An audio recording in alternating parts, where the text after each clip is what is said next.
last night. Wow! I was up in the loft room. I'm relegated to the loft room in the week. I know, it's a sad, lonely existence. It doesn't matter, I'll be fine. But I was up in the loft, and the rain was incredible. It sounded incredible. Anyway, lots coming up on This Morning between now and 9 o'clock. And as always, it'll be nice to get your opinion on some of these. MP for Mid-Beds, Nadine Dorries, is to meet with the Chief Whip today. What's your opinion of her now that she's back from the jungle? Parking wardens are dishing out tickets in Kings Langley whilst they are parking illegally in disabled bays and on double yellow lines. Very naughty. Have you seen something where you live? And residents in Luton are becoming increasingly frustrated by a bad smell that's polluting the air. Our reporter Justin Dealey is going to be there to find out what's causing the stink. If you want to get in touch, lots of ways you can do it. You can give us a call, 08459 455 555. You can text 81333, starting your text 3CR, or you can go to the Facebook page. And if you do go to the Facebook page now, you can see the marvellously healthy breakfast I've had this morning. A can of Coke, a Mars bar and a Twix. Oh, what? What's wrong with that? Facebook.com/BBC 3CR. BBC Three Counties Radio. Now, if you live in Mid-Beds, you may be wondering, what's happened to your MP since she left the programme I'm a Celebrity, Get Me Out of Here?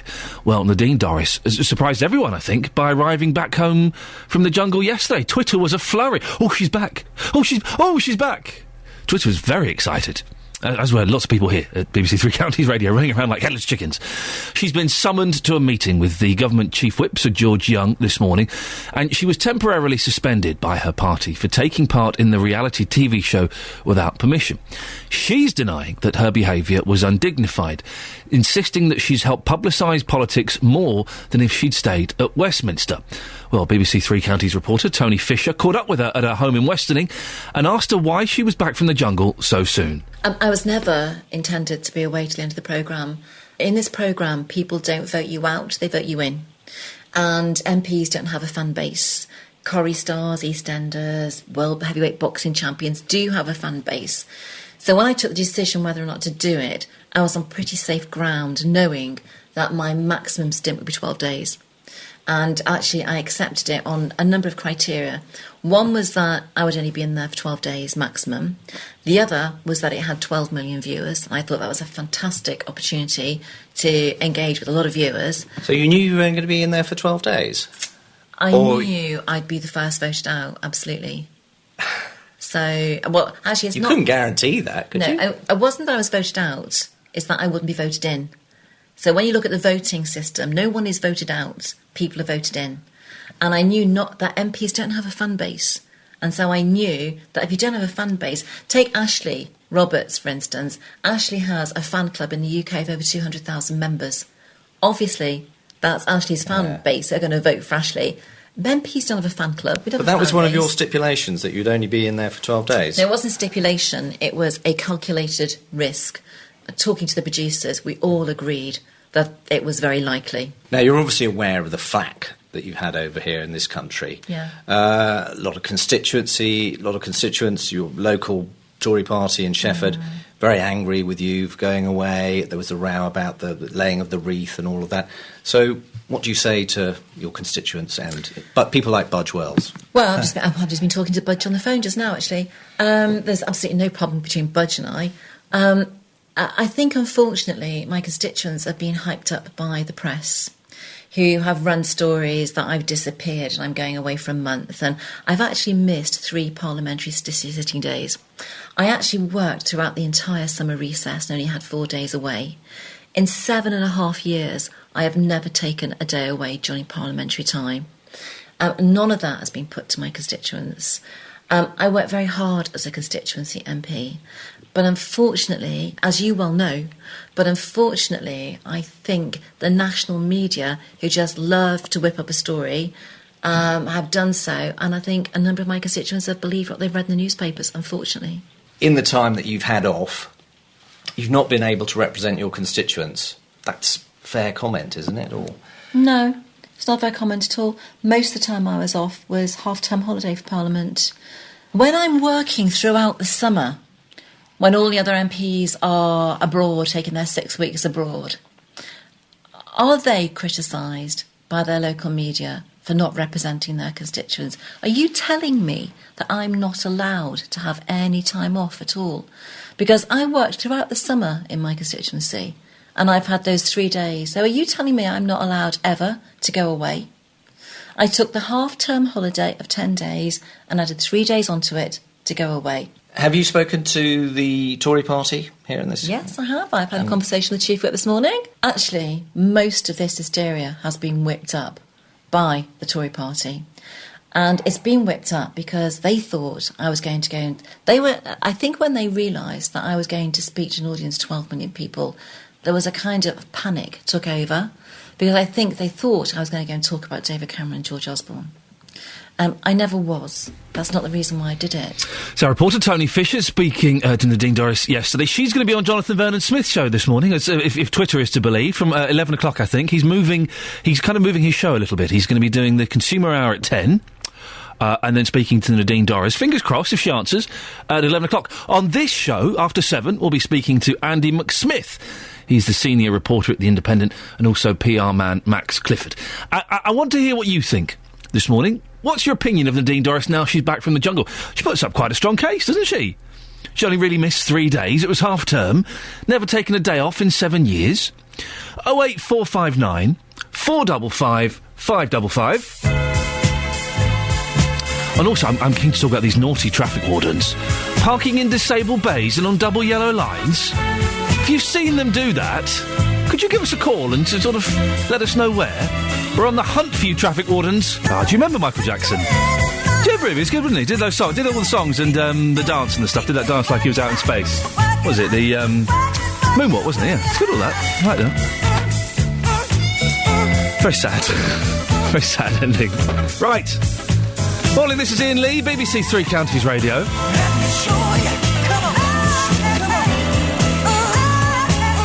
Let's have a quick look at some of the front pages of the newspapers, shall we, before we crack on? Ah, dear, right. The Daily Telegraph. Excuse me. New bank boss comes to UK for greatest of challenges. The new head of the Bank of England is a Canadian? What? He's not British, what? And then there's a picture of Jessica Ennis, Jessica Ennis believes young girls are afraid of taking up sport in case it makes them look too muscular. Well, they'd be right to not want to take up sport for that reason. You know, I mean... Anyway, The Guardian revealed how secret dealers buy up London. Real identities behind British property deals previously cloaked in secrecy are revealed today. The Times... this is why there's lots of sport. We'll be talking about this on the show later on, actually, after 5:30. Sports Personality of the Year. The odds are out. Who's it going to be? The Times, Chancellor banks on top outsider to save economy. It's a Canadian man. It's the head of the Bank of England. The Independent, the same. Osborne gets his man. The Express, icy blast will last a month. Now Britain faces sub-zero chaos until Christmas. Well, it's winter, isn't it? That's what happens in winter. It gets cold. That's not news, is it? I remember last winter it got cold, and the one before. The Daily Mail's got perhaps the most terrifying front page you've ever seen in your life. A vomiting virus sweeps Britain. Yeah, a vomiting virus is sweeping Britain. That's all right. I'll get it. I get everything. And The Sun, there's a lady from Coronation Street with her boobs, and UKIP foster couple out agony. They blast council's racist slur. Sophie Tyler, BBC, Three Counties Music. Oh, Sophie, remember where you are, please. Very naughty. Thank you, Sophie. Paloma Faith. She has what my wife would describe as a very busy mouth. Lots of teeth. Lots of teeth, isn't she, Paloma Faith? Very big gums as well. I'm not a fan of gums. Google her. Go and Google her. You'll see her gums. Honestly, try it. Ollie, Work Experience Ollie, Google her. Look at her gums and her busy mouth. I notice these things. That's what I'm here for. Now, if you get a parking ticket go and Google her, seriously, Paloma Faith. If you get a parking ticket in the future, have a look at where the traffic warden has left his or her vehicle, because wardens in Kings Langley are parking illegally to dish out tickets. And the MP for Hemel Hempstead says he's had enough. Mike Penning has been handed photographic evidence of enforcement vans in disabled bays, across gateways and in bus stops. Well, we'll speak to Mike later on in the programme. In the meantime, our reporter Justin Dealey has been out to meet local businessmen Jeff Falkins and Mark Morehouse to find out what's going on. So, Jeff, we're in Kings Langley, lovely village, but your village has been plagued by traffic wardens. What have they been up to here? Well, the traffic wardens do their job properly through the day. We have no problem with that. In the evenings, however, about 7:15, 10 to 7, they've been coming and parking illegally themselves in a bus bay to ticket people who might park there to go to one of the local restaurants that are in the village. But they also park across gates, on zigzags in front of a pedestrian crossing, which is dangerous and restrictive, and then they issue tickets. We've also seen them parking in a disabled bay during the middle of the day, obstructing cars from using the disabled bay. And when challenged, they've said to us, quote unquote, we can do what we want. And we think that's wrong, and our MP thinks that's wrong as well. So we've been complaining because it dissuades people from coming to the village and using the services and availability of the shops here. Now, when they've said to you, we can do what we want, how does that make you feel? Well, it's particularly angering because although they're acting for the councils, it's Vinci Parking. It's a private contractor. They're making money, and there's no sense of community anymore where someone might have said in the past, come on, mate, move your car. There's no leeway given. Mark, you've got photographic evidence. Tell us what you've seen here in Kings Langley. Well, it was actually on the 27th of September at about 3:30. I saw this moped pull up into the disabled bay, and the guy got off it, removed his crash helmet, put on his peak cap for the parking restrictions, and proceeded to wander up and down the high street. I'm a smoker. I was sitting outside watching what was going on, and I saw 3 cars, all of which had disabled badges clearly visible, wanting to park in the disabled bay, which is outside Boots the chemist for a specific reason. Because of the scooter being there, they could not park there. Now, that to me is fundamentally wrong. I grew up in Kings Langley. We've never, ever had a parking problem. And as Jeff says, to me, it's all about revenue raising. It's not about traffic management. And these people, as far as you're concerned, are just arrogant. When you have approached them again, they've said, well, we can do what we want, thank you. They can. When we had parking wardens who were controlled by the police, they were much more friendly. It wasn't about revenue raising. Yeah, you could run out to them, sort of say, look, I'm going to be 2 minutes, and they'd say, fine, not a problem, on your way. But it's just the sheer revenue and arrogance, and they don't care at all. Jeff, a final word with yourself. Just explain to our listeners the current parking restrictions here in Kings Langley. We've got a great thing going with the council here. There are parking bays up and down the high street. Parking is free for 1 hour during the day, up until 6:30. There is a bus bay in the middle of the high street, and it's restricted from 7 in the morning till 7 at night. And cars are not allowed to stop there, and they shouldn't, because buses need access. As shop owners, we really appreciate that from the council, and we want to work with the council. They've always been great about everything, but we think that their private contractors are taking advantage of the situation. So, traffic wardens are parking in disabled bays. They're parking in this bus stop as well, as you mentioned, the restriction there, 7 till 7. They're actually parking in that restriction to book other people. That's right, and even more importantly, they're parking on the zigzag line in front of an access gate, in front of a pedestrian crossing. And that is just sheer dangerous. And this is not something new. This has been going on for months now. You contacted your local MP, Mike Penning. Enough is enough. This must stop. Well, it has to. They shouldn't be allowed to be getting away with that. They're not essential services. And even more galling is the fact that when they've been doing this, more often than not, there's an open parking spot available for them to put their car legally. Or, for that matter, in the loading bay opposite the butcher's, which is off the road and out of the way. It's lazy, it's outrageous, it stops right now. We hope so. Justin Daly reporting that. If you want we've got pictures of this. If you want to see it, go to facebook.com/BBC3CR and you can see these naughty traffic wardens. We asked Vinci Parking Services to join us on the programme. They declined. They sent us a statement. Can I just say, companies don't... I'm not going to read all the statement. It's too long. If you send a statement... People instantly think bad of you. Even if the statement is saying we're going to give away gold and money, people instantly think, oh, it's a statement, it's a bit cold, it's a bit heartless. So always come on if you're given the opportunity.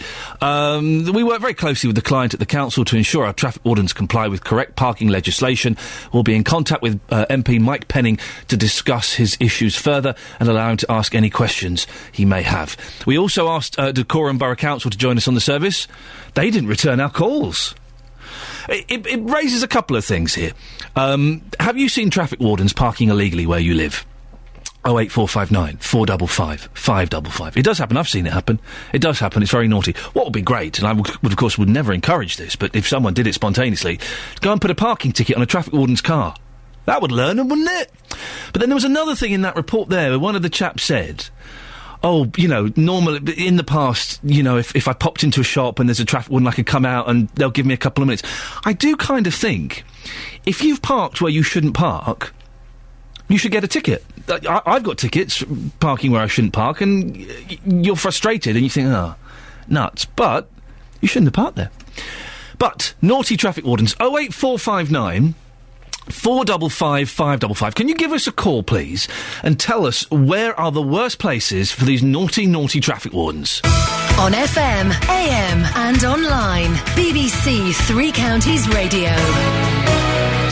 Now, there's a story in quite a few of the newspapers this morning. I'd like to get your ideas on what you think about it, please. If you live an unhealthy lifestyle, should you pay more for your healthcare? Conservative MP Dr Philip Lee, no relation, is a practising GP. Oh, there we go, that rhymes, doesn't it? Conservative MP Dr Philip Lee, he's a practising GP. He's suggesting that those with problems like type 2 diabetes should pay for their healthcare if they lead an unhealthy lifestyle. He said such diseases are causing an unsustainable burden on the NHS. So he suggests some people may have to pay more for the drugs they need. Philip Lee said the health service could probably limp on for the rest of this decade, but warned pressure from baby boomers and younger patients who he accused of being less stoic than the war generation meant the system needs radical reform. The Department of Health says it remains committed to a publicly funded NHS free at the point of delivery. So what do you reckon? Do you agree with this? If you live an unhealthy lifestyle, should you pay more for your healthcare? Across beds, hearts and bucks, this is Iain Lee on BBC Three Counties Radio. I wish I liked football. I feel I'm missing something by not. It sounds exciting when Catherine talks about, you can go to the different frequencies and you can hear all... I just think, I wish I had that. I tell you how sad I am. I watched a documentary last night about Star Trek fans at a Star Trek convention, and I cried. Oh, God, that's how pathetic my life... I mean, one of the fans died. That was quite sad. But then there was a bit where this geeky Star Trek fan proposed to his girlfriend on stage and they were dressed as Romulans, and I just,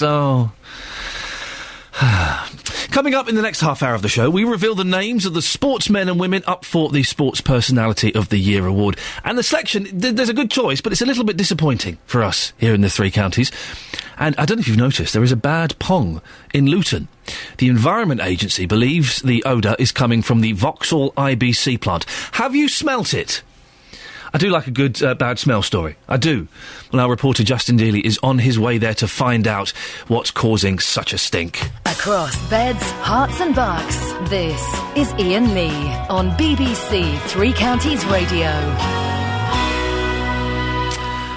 The contenders for the BBC Sports Personality of the Year award have been announced. There's a short list of 12, rather than the usual 10, after the unprecedented success of Britain's sportsmen and women at the London Olympics and Paralympics. But no place for Hertfordshire's Laura Trott or for fellow Stotfold cyclist Victoria Pendleton. The nominees have been chosen by a panel that included former nominees Sir Stephen Redgrave, Baroness Tanny Gray-Thompson and Denise Lewis. We can talk to our reporter now, Jane Prendergast. Good morning, Jane. Oh, you're there. Hello, Jane. Hello. Can you run us through the shortlist? Who's there? Well, let's start with Jessica Ennis, of course, who was poster girl of London 2012. She won gold in the heptathlon. We have Andy Murray, a very successful year for him. His first major Grand Slam tournament, of course, gold in the Olympics men's singles, silver in the mixed doubles. We have Sir Chris Hoy on the list. He, of course, won 2 golds at London 2012, making him Britain's most successful winner with 6 golds in total. We have Mo Farah, who, of course, won the 5,000 and 10,000 metres. Ben Ainsley, whose win this summer saw him become the world's most successful Olympic sailor. The Paralympic cyclist Sarah Storey, she won 4 gold medals at London 2012 to become Britain's most decorated female Paralympian. Nicola Adams, many will remember her. She created Olympic history by becoming the first woman to win a boxing gold medal.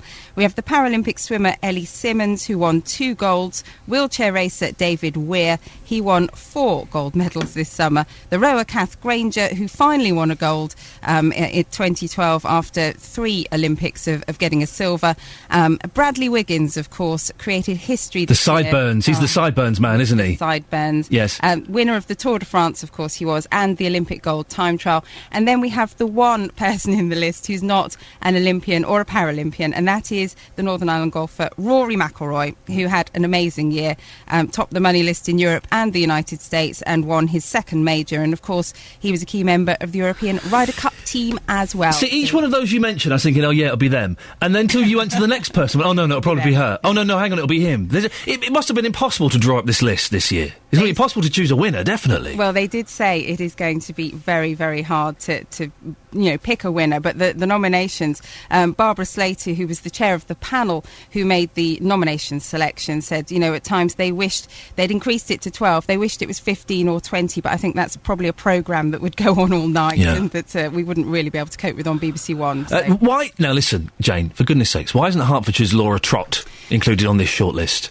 Well, I think it's a little bit of what you've just alluded to. There are so many people who've done so well, and a lot of these are accumulators. You've got people who have won this, Olympics, having done really well in previous Olympics as well, and perhaps not making sports personality before themselves. So I think for people like Laura, it may be that next time the Olympics comes round, or next time she has a very successful year, she will be up there, but maybe just a little bit too young, and that's why she missed out. Who's the favourite? Well, I think possibly, from what I've read, the favourites are Bradley Wiggins. Yeah. Everybody loves his personality. Andy Murray, because there are a huge number of tennis fans and everyone was waiting for his first major Grand Slam as well as his Olympic gold. And Mo Farah as well. A lot of people incredibly impressed by the Mobot. But the thing is, Andy Murray, it's sports personality of the year.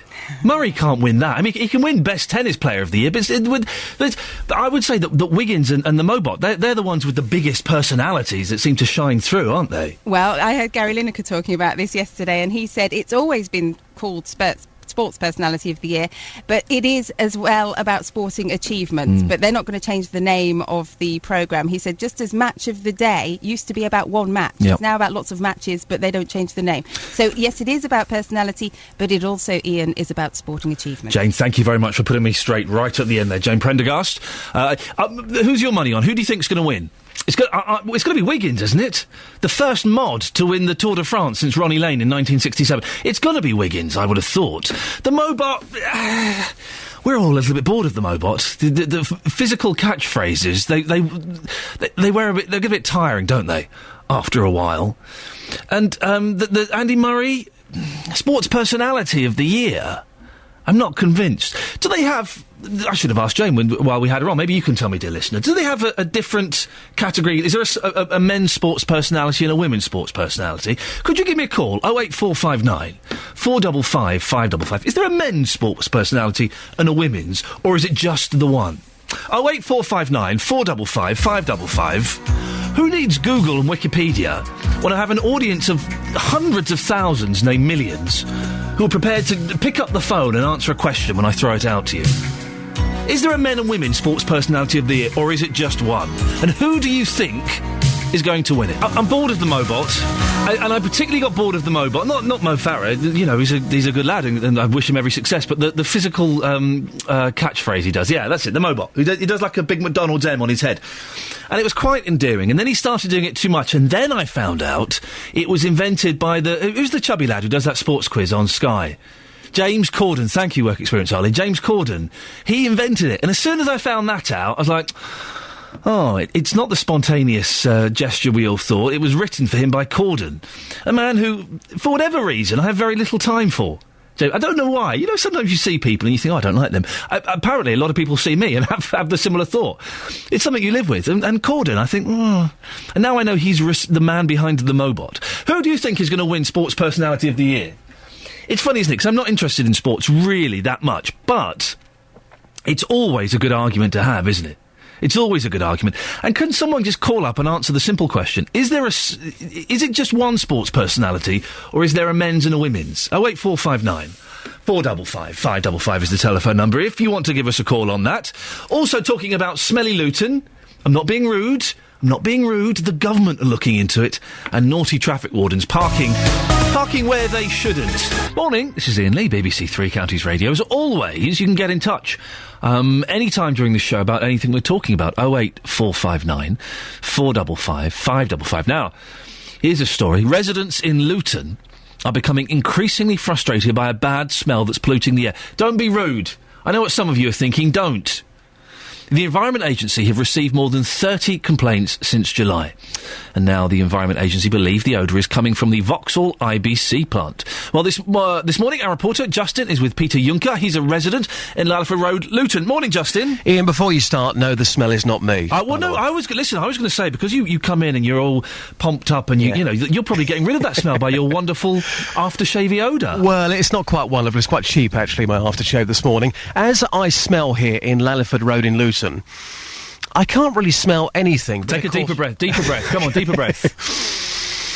No, nothing. Okay, the smell's not here this morning, but Peter, of course, will tell us different. It comes at certain times of the day. Peter, welcome to the programme. First of all, just describe how bad this smell can be here. The smell can be very intense. It's absolutely disgusting. So much so that it actually creeps into your house. Really? Yeah. So what would you describe it as? Is there anything which is comparable to this at all? It tends to be two very, very strong smells, one of which is like cat's pee. That's as close as I can get to it. But it's got a kind of an underlying very, very strong paint smell. Sounds horrible. So how long has this been going on for then? It's been going on now for probably going on for 3 years, but I got involved when it was getting really, really bad about 2.5 years ago, just less than that. And you're probably quite annoyed this morning. We've turned up here in our radio car. We can't smell anything, but are there certain times of the day when this is particularly bad for you? This time of day can sometimes be really, really bad. So you can wake up to it. It's inside your house, so you know you can't sleep with your windows open or anything like that when it's bad. But in saying that, I leave Luton early and I come back in the evening, so I tend to get it first thing of the day and later on. The other day I was off for the day and it stunk all day. But it depends on the wind direction. If the wind direction is coming this way, then we're stuck with it. In saying that, a slight whiff is now coming through the car. I can just about smell something. I wish you could. I was really hoping today was going to be one of them bad days. Yeah. It isn't every day, but it is disgusting, believe me. Maybe it's psychological. Why do you think this is Vauxhall? Because the Vauxhall plant is a good mile away from here in Laliford Road. Why do you think it's Vauxhall which is causing this smell? Well, because I was never, from the start, never sure it was Vauxhall's or who it was. But when you get down, the strongest point of this smell ever is alongside the cutting, alongside the wooden fence in the Vauxhall cutting. And I think it's been established now from the Environment Agency that it is definitely coming from there.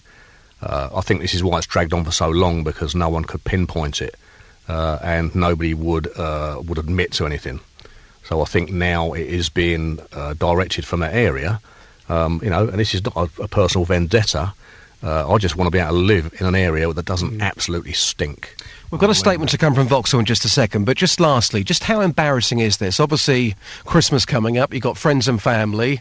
Are you thinking, well, I won't invite them over because this smell is just way too embarrassing? It's very embarrassing, as in I had a barbecue in the summer, and it just happened to be one of them days, sod's law, that it was going to be really, very, very, very bad. And, of course, everybody commented. And you don't really like people to think that you live in an area that stinks like a cat's litter tray, but it's as bad as that. Wow. OK, put your headphones on. I'm going to hand back to the studio for Ian for a second. Ian, you got a statement from Vauxhall? The companies, don't give me statements, because I read them. I read them in a sarcastic voice, so you come off looking bad. Here we go. We've got the statement from Vauxhall, OK? Vauxhall continues to investigate the source of the odours allegedly emanating from its Luton van plant. Despite working tirelessly with its internal experts, a number of external specialists and the Environment Agency, it has yet to identify the source. And there's another statement from the Environment Agency, and I've just worked out how we're going to do statements from now on. We're going to get my nan to read them. We're going to get Nanny Eileen to read the statements. The Environment Agency says, "We believe the odour comes from the water curtain tanks from the paint application line for painting the vans. We are working with Vauxhall to try and establish exactly which stage in the process is giving rise to this odour, and hopefully we can provide a solution." How does that make your guest feel, Justin? Yeah, go on, Peter. The word solution is music to the ears. That's all I really want, is a solution to this. It's gone on for too long, and it's a horrible thing to live with. Well, Justin, Peter, stay there, because we've got a caller on the line. We've got Tim in Luton. Morning, Tim. Good morning. Tim, now listen, you can smell this stink as well, can you? Yes, I live up on the Wigmore estate, which is probably a mile further away than the gentleman that Justin's talking to. And with the wind in either the right or the wrong direction, I know it sounds like an oxymoron, it's as if I've got a tomcat that's constantly urinating. And the phrase that was used earlier on, cat's wee, does it smell like a cat's litter? It smells like tomcat pee. Ooh, listen, if anyone has ever had the misfortune to be sprayed by a urinating cat, as I have, it's a horrible smell you can't get rid of. And Tim, have you complained? Have you spoken to anyone about this? I've spoken to the council a couple of years ago on 2 or 3 occasions, and they essentially washed their hands of it. Tim, listen, stay there, because I know you want to talk about Sports Personality of the Year as well. Peter, maybe you and Tim should get together some kind of support group and work through this together. Yeah, I think that'd be a good idea. I think it tends to be that we've been working on our own. It's myself and another guy, Ken Gaston.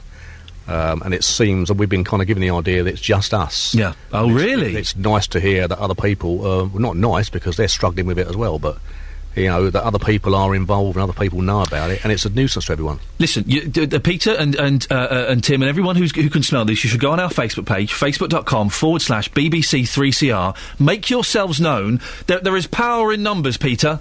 Okay. Justin, are you staying there all morning? Or are you... No, I'm actually going to be off to Westerning very, very soon. I mean, well, what I can probably do is pop here on the way back a bit later on, if not tomorrow, because I'm keen to smell this, because this morning, unfortunately, as Peter was saying, you know, different times of the day, it's worse than others. This morning, we can't smell it. It's quite frustrating for Peter, because he's thinking, well, I've invited you down and you can't smell it, so we need to come back maybe tomorrow and find out what it's really like here. Justin, can we get a photograph of you smelling?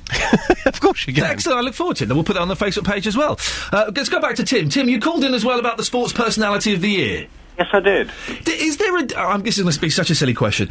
Is there a women's and a men's category, or is there just one personality a la sport? I think we should make an exception this year. Oh. It's been essentially globally acknowledged that the Olympics and the Paralympics were a resounding success. Oh, we kicked the world's backside.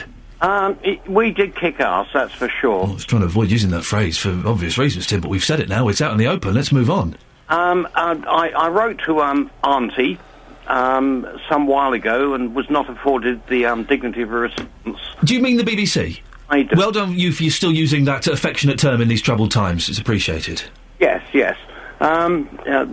Sentiment, I suppose. And I felt that, you know, with it having been an exceptional year, we could this year perhaps make an exception with the BBC Sports Personality. And scrap it? I think it's impossible to single out one individual, and I think the award should go to Team GB. Team GB? That's not a bad idea, Tim. Well, as a spokesperson for the BBC, I'm acknowledging your comment. I'm taking it on board. I have no power to do anything. Apologies for that. This is Iain Lee, BBC Three Counties Radio, 08459 455 555. If you're in Luton, can you smell that stinky smell? Scott Balcony has tweeted me saying it's ammonia. That's dangerous, isn't it, ammonia? Doesn't that make you go blind? I don't know. I've just said that. Don't panic. Oh, God, the whole of Luton is panicking now, thinking there's a gas floating over them that's going to make them go blind. I'm sure there isn't. I'm sure it'll be... I'll shut up, shall I? Yes, I think that's probably the best thing to do.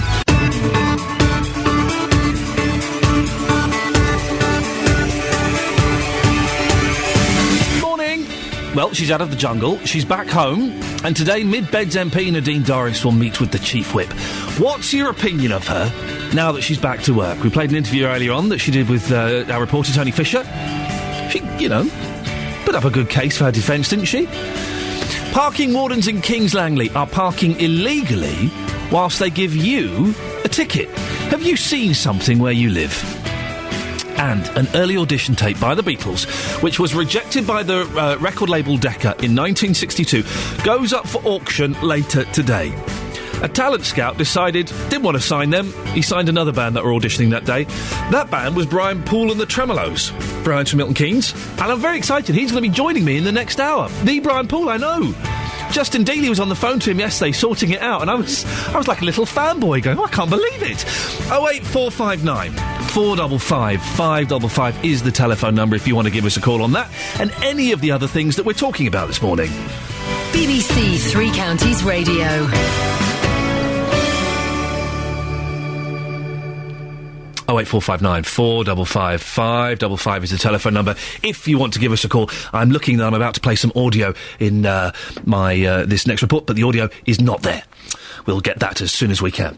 08459 455 555 is the telephone number if you want to give us a call. Nadine Dorris. Nadine is going to be on Jonathan Vernon Smith's show at 11 o'clock this morning. He's rejigging the show ever so slightly, in that he's doing the Consumer Hour at 10, and then he's having Nadine Dorris on at 11. They were having a lovely little bit of Twitter banter yesterday. I think she called him a plonker. I wonder how he's going to get on.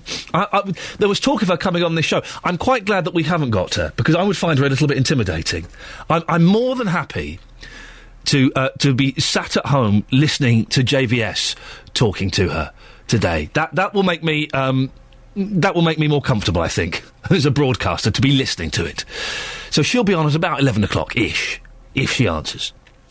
But she is now out of the jungle. She arrived home yesterday, much to the surprise of a lot of people, and she's meeting with the Chief Whip this morning, to have a little chat and no doubt get told off.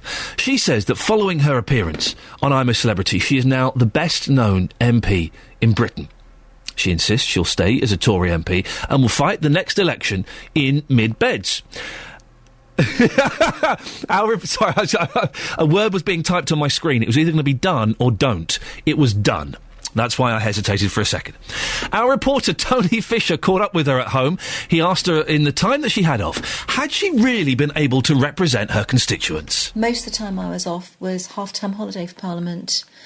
When I'm working throughout the summer, when all the other MPs are abroad, taking their 6 weeks abroad, are they criticised by their local media for not representing their constituents? Are you telling me that I'm not allowed to have any time off at all? Because I worked throughout the summer in my constituency, and I've had those 3 days. So are you telling me I'm not allowed ever to go away? I took the half-term holiday of 10 days and added 3 days onto it to go away. Well, that was Nadine Dorris speaking to our reporter Tony Fisher yesterday. Andy McSmith is senior reporter for The Independent. He joins me now. Morning, Andy. Morning. You heard Nadine there. Has she let her constituency down? Well, that's a matter of opinion. She's right that she was only away for a few days, and I don't really think the number of days that she was out of the country is going to be the main problem. But when she goes to see the Chief Whip, these arguments she's putting up, they're not bad arguments to put to the public. They're not ones that the Chief Whip is going to hear. He will regard it as very discourteous of her to disappear like that and not tell the party what she was doing.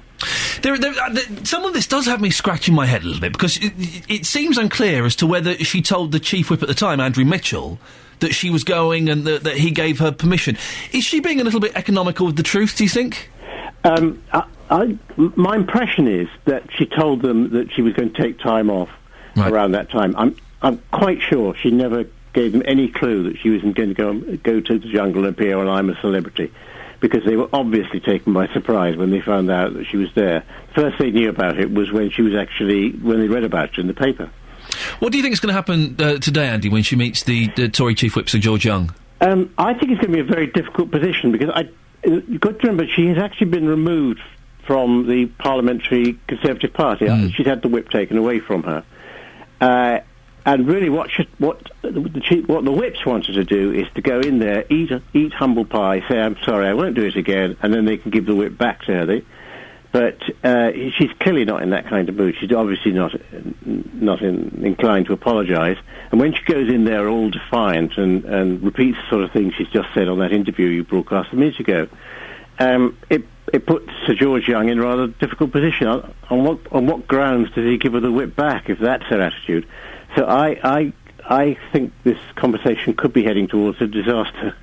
Well, a disaster for who, really? Because she wins whatever now. As she said, she's probably the most famous MP in Britain. Do you think there's a chance she might go to UKIP? That's what's being rumoured, isn't it? I think that's a possibility, yes. But all that does is give her time in Parliament up to the next general election in 2015. I think if Nadine Dorris thinks that being famous for going onto I'm a Celebrity is going to guarantee that she can win Bedfordshire again, and if she's not standing as a Conservative, I think that's she's deluding herself. Listen, I don't mind, Andy, what MPs do once they're no longer serving MPs. They've got to make a living. Go and do what you want. I do. It does feel a little bit wrong to me that an serving MP would debase themselves by going on a show like I'm a Celebrity. Is this a new low in British political history? Well, yes, that's my opinion too. I thought the same thing about George Galloway going on Big Brother and pretending to be a cat. I know that people want MPs to be more or less normal people, the sort of people you wouldn't mind talking to in a pub. But, it's a matter of opinion. I don't particularly want to talk in a pub to somebody who's been on I'm a Celebrity, get me out of here. And also, normal people don't get paid 40 grand for 2 weeks' work. Exactly. Wearing bikinis in the jungle. Yeah, I do think personally that it's a bit tacky. I've got some sympathy for Nadine Dorries. She's been pushed around quite a lot, and she's a very feisty character. But I think she's wrong on this, and I think she really should eat humble pie in front of the Chief Whip, but I think she's not going to, and I think it'll end badly for her. What's the view around Whitehall, Andy? What people have been saying about her? Well, the Tory MPs are absolutely furious. Yeah. The Labour MPs are quite enjoying the fun because it's not their problem. But the things that the Tories have been saying about her, they're just furious with her.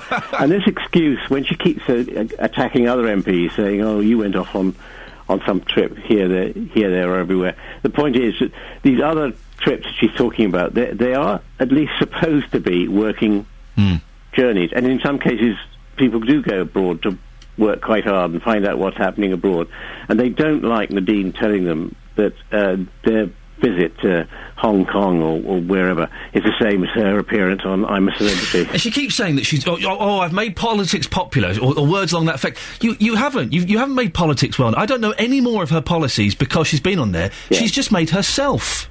Well, that's more famous. That was exactly the problem with George Galloway. He went into Big Brother and said that he was going to use this enormous television audience as Big Brother's got to raise awareness of what happened in the Iraq War, and the only thing he raised awareness of is George Galloway imitating a cat. There we go, you see. Listen, we have to end it there. Andy McSmith, thank you very much. Senior reporter for The Independent. After 8 o'clock, I'll be joined by PR man Max Clifford, and reporter Justin Daly will be in Westerning. And I want to hear from you this morning. What's your opinion of Nadine Dorries now that she's back to work? Has it changed? She does put forward quite a good argument.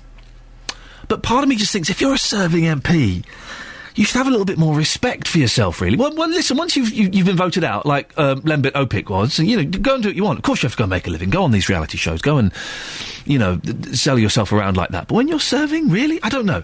She's going to be on the JVS show from 11 o'clock. If you want to put a question to her, why don't you send him an email, jvsshow@bbc.co.uk. This is Iain Lee on BBC Three Counties Radio. Luton stinks. It's not my opinion. That's a fact. There's a smell in Luton. Colin, you're in Luton. You've smelt it, have you? Yes, mate. The cat pee smell. That's it. Yeah. When does it happen? When's it at its worst? Mostly in the mornings on the way to work. We work at the airport, and when you're on the way up to the airport, it's funny. I had a new colleague with me this morning. Yeah. As we come round the aisle and buy Vauxhalls, he went, "He's like, I smell tomcat wee." I said, "Oh, we get that quite a lot round here, just, over the last few years and that." So he spontaneously smelt it as you were driving past? Yeah. And he said, it's cat wee? Yeah. Unbelievable. What? Any idea what it is? I haven't got a clue, not got a clue. But, I've smelt it, regularly for a long time now. And it's quite horrible, to be truthful. Well, Colin, listen, thank you very much indeed, Colin Luton, who texted in to tell us about it. Of course, as we've mentioned on this show before, the best way to get rid of cat pee smell? Vinegar. It's vinegar. Vinegar is pretty much the answer for everything. If you've got a question and you don't know the answer, say vinegar. The odds are you're going to be right. That's a lot of vinegar, though, isn't it, to cover Luton in vinegar? Now, if you get a parking ticket in the future, and we don't like getting parking tickets, of course we don't. If I've parked somewhere I shouldn't park and I get a ticket, I kind of go, well, I got caught. Fair play. But if you do get a parking ticket in the future, have a look at where the parking warden has left their vehicle. Wardens in Kings Langley are parking illegally to dish out tickets. The MP for Hemel Hempstead has said that he's had enough. Mike Penning has been handed photographic evidence of enforcement vans in disabled bays, across gateways and in bus stops. We'll be joined by Mike later on in the show. Well, our reporter Justin Dealey has been to meet local businessmen Jeff Falkins and Mark Morehouse to find out what's going on. Well, the traffic wardens do their job properly through the day. We have no problem with that. In the evenings, however, about 7:15, 10:07, they've been coming and parking illegally themselves in a bus bay to ticket people who might park there to go to one of the local restaurants that are in the village. But they also park across gates, on zigzags in front of a pedestrian crossing, which is dangerous and restrictive, and then they issue tickets. We've also seen them parking in a disabled bay during the middle of the day, obstructing cars from using the disabled bay. And when challenged, they've said to us, quote unquote, we can do what we want. And we think that's wrong, and our MP thinks that's wrong as well. So we've been complaining because it dissuades people from coming to the village and using the services and availability of shops here. Mark, you've got photographic evidence. Tell us what you've seen here in Kings Langley. Well, it was actually on the 27th of September at about 3:30. I saw this moped pull up into the disabled bay, and the guy got off it, removed his crash helmet, put on his peak cap for the parking restrictions, and proceeded to wander up and down the high street. I'm a smoker. I was sitting outside watching what was going on, and I saw 3 cars, all of which had disabled badges clearly visible, wanting to park in the disabled bay, which is outside Boots the chemist for a specific reason. Because of the scooter being there, they could not park there. Now, that to me is fundamentally wrong. I grew up in Kings Langley. We've never, ever had a parking problem. And as Jeff says, to me, it's all about revenue raising. It's not about traffic management. Justin Dealey speaking to a couple of local businessmen there. John Biggus is a parking appeals consultant. Morning, John. Morning, Ian. Do parking wardens have the right to park wherever they want to? Not wherever they want to. There are, what we deal with, the regulations on the roads, restrictions, etc., and exemptions are contained in traffic regulation orders.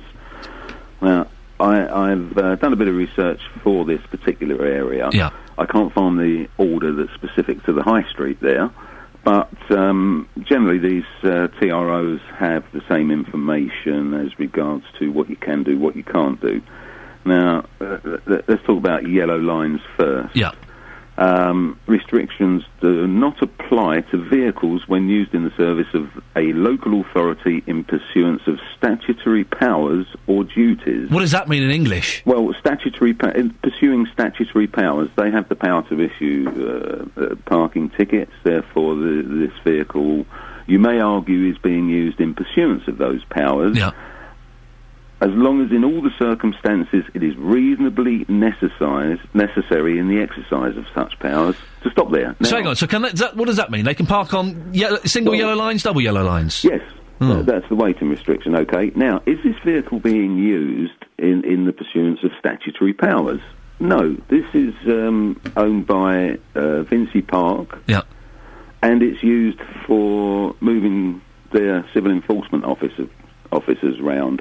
So to argue that it's in the service of the local is rather tenuous, I think. OK, let's move on a bit, John. Disabled bays. Can they park in disabled bays? Disabled bays, it's the same unreasonable to park in a disabled bay. Yes, we would all say that, but the same exemption covers that. OK? Right. So they are exempt? It's... To a certain degree, they are. Now, they are a little bit exempt, but no, it's so confusing, John. It is, Ian. If you don't know, how is it the man in the street expected to know? Well, they don't. You see, even these civil enforcement officers don't know what they're doing. If they're parking across a gateway, a drop curb, okay, they have no exemption. There is no exemption in the 2004 Act. If they park in the bus stop, Schedule 19 of the traffic signs. Schedule 19, of course, yes. Okay, of course. Everyone knows Schedule 19. It would appear, John, wouldn't it, that we need to make the laws a little bit clearer? Well, it's clear. It's clear. Is it? I must have missed something. Everybody. Right. If you get a parking ticket from someone and they've parked illegally, can you appeal against that ticket? Not on those grounds, no, you can't, because all they're doing is providing evidence of a parking contravention by another person. John, listen, we'll leave it there. Thank you very much. John Biggus, parking appeals consultant. Has that cleared it up for you? Not for me. It's so confusing. Surely, OK, the common sense would say, right, if a traffic warden is parking in a disabled bay and they're not displaying a disabled badge, that's wrong, isn't it? Listen, I drive my mum around. She's got a disabled badge somewhere. We've lost it. I don't know where it is. But I know how important those disabled bays are. It's not just because they're nearer to the Tesco's or they're nearer to the Boots. Quite often, not always, but quite often, they're a little bit bigger, those parking bays. Do you know why they're a bit bigger? It's not because disabled people are rubbish drivers. It's so you can get a wheelchair up and down the side in between the cars. That's why. You try... Listen, I've done it. You try getting a wheelchair in between two cars that are parked normally and then getting someone out of a car who can't stand on their own and getting them into the wheelchair. I've done it. Blooming hard work. You need that extra space. Vinci Parking Services were asked to come on the show. They declined. They sent us a statement. Listen, companies, if you're going to send a statement, I'm going to read it in a sarcastic voice, OK? So you're doing yourself no favours whatsoever. I would suggest you come on. We work very closely with the client at the council to ensure our traffic wardens comply with correct parking legislation. We urge people who have a complaint to contact us directly, as we have a dedicated team which can answer any queries. Well, Mike Penning is going to come on the show a little bit later on, and he's the MP, and he's going to tell us what he thinks about that. We also asked Dacorum Borough Council to join us on the show. They didn't even return our phone calls. Thanks a lot for that, guys. What do you think? 08459 455 555. Have you seen this happen? And have you spoken to the traffic wardens? I'd love it if you've had a word with them. I said, "Oi, what are you doing? You can't park there. That's outrageous." And if you're an ex-traffic warden or are currently serving one, could you give us a call and let us know what you think the rules are? 08459 455 555. Pete's in Bletchley. Morning, Pete. Morning, mate. You all right? Yeah, I'm fine, thank you, Pete. What's your take on this? What it was, in Bletchley, behind the old co-op, they built a car park and all that there. Yeah. And then what happened was, the barrier was... Pete, is your radio on? Turn your radio off if you can. All right. Is that better? That's much better, thank you. Go on, yes. So you're in the car park, yes? Yeah, so what happened was the barrier was broken, and there was tiny little signs in the corner of the car park, and there was a plain white van there waiting for people to park there. And the women would get out with their children, walk off, and they go and clamp it straight away. And it was 120 quid to get your car unclamped, and they will release it until you pay for the parking. And I went down there to have a look, and they said, "What are you doing?" I said, "I'm standing here watching." I said, "You nicked my daughter the other day." He said, "Well, if you don't go away, that'll be it, and you don't take any pictures." I said, "You can't stop me," and that was it. And they've done loads of people there. But were the people they've changed the laws, haven't they, on these naughty clampers? Yeah. But were the people parking illegally? Well, because there's nowhere else to park in Bletchley. They've done away with a multi-storey car park at that time. Right. So, yeah, but when you went in, the barrier was broken. You didn't see the signs because they were so small. I see. Listen, Pete, I'll let you get on. You're obviously having an affair with your sat-nav there. I'll let you get on and carry on that beautiful relationship. Listen, if you park... they've changed the laws on those clampers, so that isn't going to happen. But if you park somewhere you're not supposed to park, right, and you get a ticket, no sympathy for me whatsoever. Because you shouldn't park there. There's all that very well. "Oh, I was just nipping in the chemist to get my prescription. Oh, I was only 2 minutes. Oh, I was only 2 minutes. I was just getting the papers." Well, no, hang on. You shouldn't have parked there. If you take the risk and you get caught, tough. I've been caught, and I've been angry, but it's been my fault. I've paid the fine, and I've got on with it. I have no sympathy for people who get parking tickets when they've parked somewhere they shouldn't park. Or the meters run out 2 minutes. I've got no sympathy at all. You should be a little bit more careful. But if the traffic wardens are parking in disabled bays and on the zigzag lights and places they shouldn't, that does get me a little bit angry. 08459 455 555. You can also go to the Facebook page. We've got pictures up of these traffic wardens parking illegally in Kings Langley. Facebook.com/BBC3CR. A few comments from there. Dave has posted, "Disgraceful. It's like when you see police cars speeding. One rule for us, one rule for them." And Debbie, "I had this happen. They towed me away, and I found the parking attendant parked where I had been whilst he was having a sandwich in Subway." Well, should we just pause for a second and imagine a Subway sandwich? Other sandwiches are available, but, man, those Subway ones are good. I had the fine refunded, but it was a battle to get it. Apparently, they're exempt. John is from Stevenage. Morning, John. Good morning, Ian. Yeah, what's your view on this? I deal with statutory powers in my job, and they're there, but they're not there to be abused. I can understand an emergency vehicle exerting a statutory power. So that means kind of parking somewhere where they shouldn't park because it's part of their job. Yeah. Yeah. But when you've got a guy pitching up on a moped to put a ticket on a vehicle for parking as illegally as he has, then it's very wrong. And you've seen traffic wardens doing this, have you, John? It happens in Stevenage. You see them around the back of the shops. They'll pitch up in their vehicle or whatever, and they'll park on a double yellow line, and they'll wander up and down and put tickets, especially behind Marks and Spencers and Specsavers and places like that. You said Specsavers, didn't you? Yeah. I thought you said something completely different there for a second. And do you ever say anything to them, John? Do you ever say, Oi, what are you doing? I had a chat with one once, and he says he would take my number of my car for obstruction, and I said, well, if you think you can get away with that, go for it. So he threatened to report you for picking him up that he'd parked illegally? Yeah, for having an opinion, yeah. Well, John, I will be taking your number and reporting it to the authorities. How dare you come on here and share your opinion with people? 08459 455 555. I once, when I was courting my wife, before we were like a proper couple, to impress her and to look cool, I saw a parking warden putting a ticket on a car, or about to, and I ran up to him and was going, no, please, that's my car, please don't put a ticket on my car. And he was like, oh, all right, I won't do it. And he walked off. It wasn't my car. I know, I just felt like doing a noble thing, and I helped someone. Wouldn't do it now. Across beds, hearts and bucks, this is BBC Three Counties Radio. Morning! It's Iain Lee, BBC Three Counties Radio. If you want to give us a call at any point, then please do. 08459 455 555. I suggest you go to the Facebook page. I've just glimpsed at it. There's a picture of our reporter Justin Dealey with a foghorn. Is that what they call it? Yes, a foghorn and a whistle. I've no idea why. I didn't read the caption.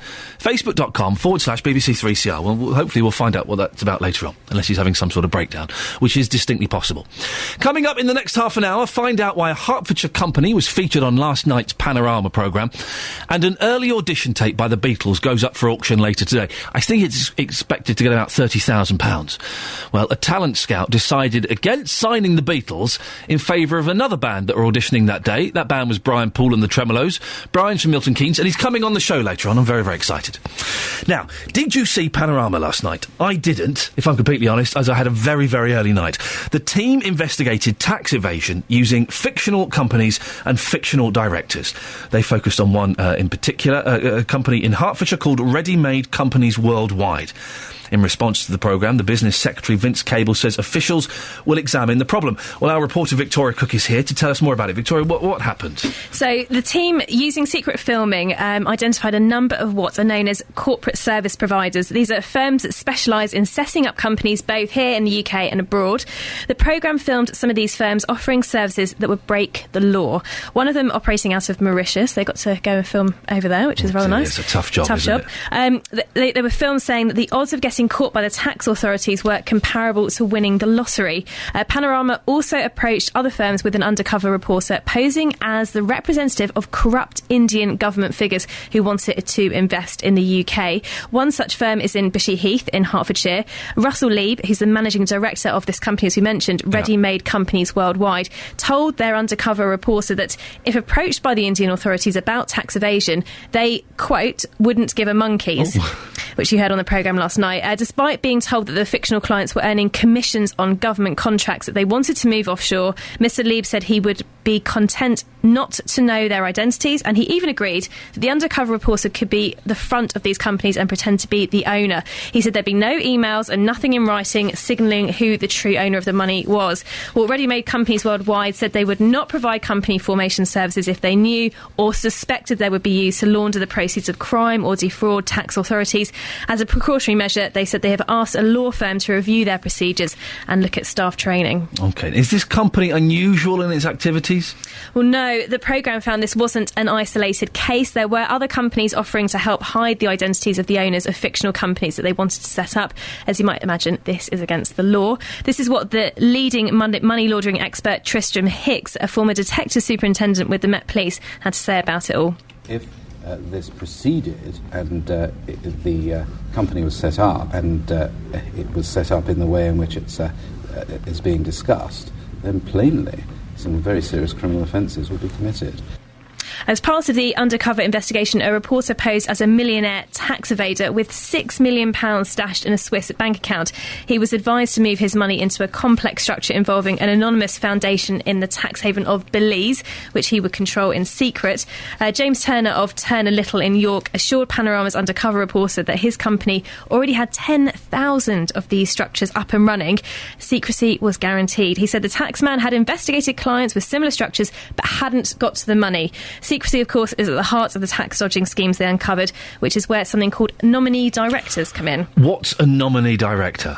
Well, these are people who can be legitimately appointed to run companies on behalf of others. But under UK law, company directors are meant to be responsible for the companies they run. But according to this man, James Turner of Turner Little in York, his nominees would not be running anything at all. They were sham directors.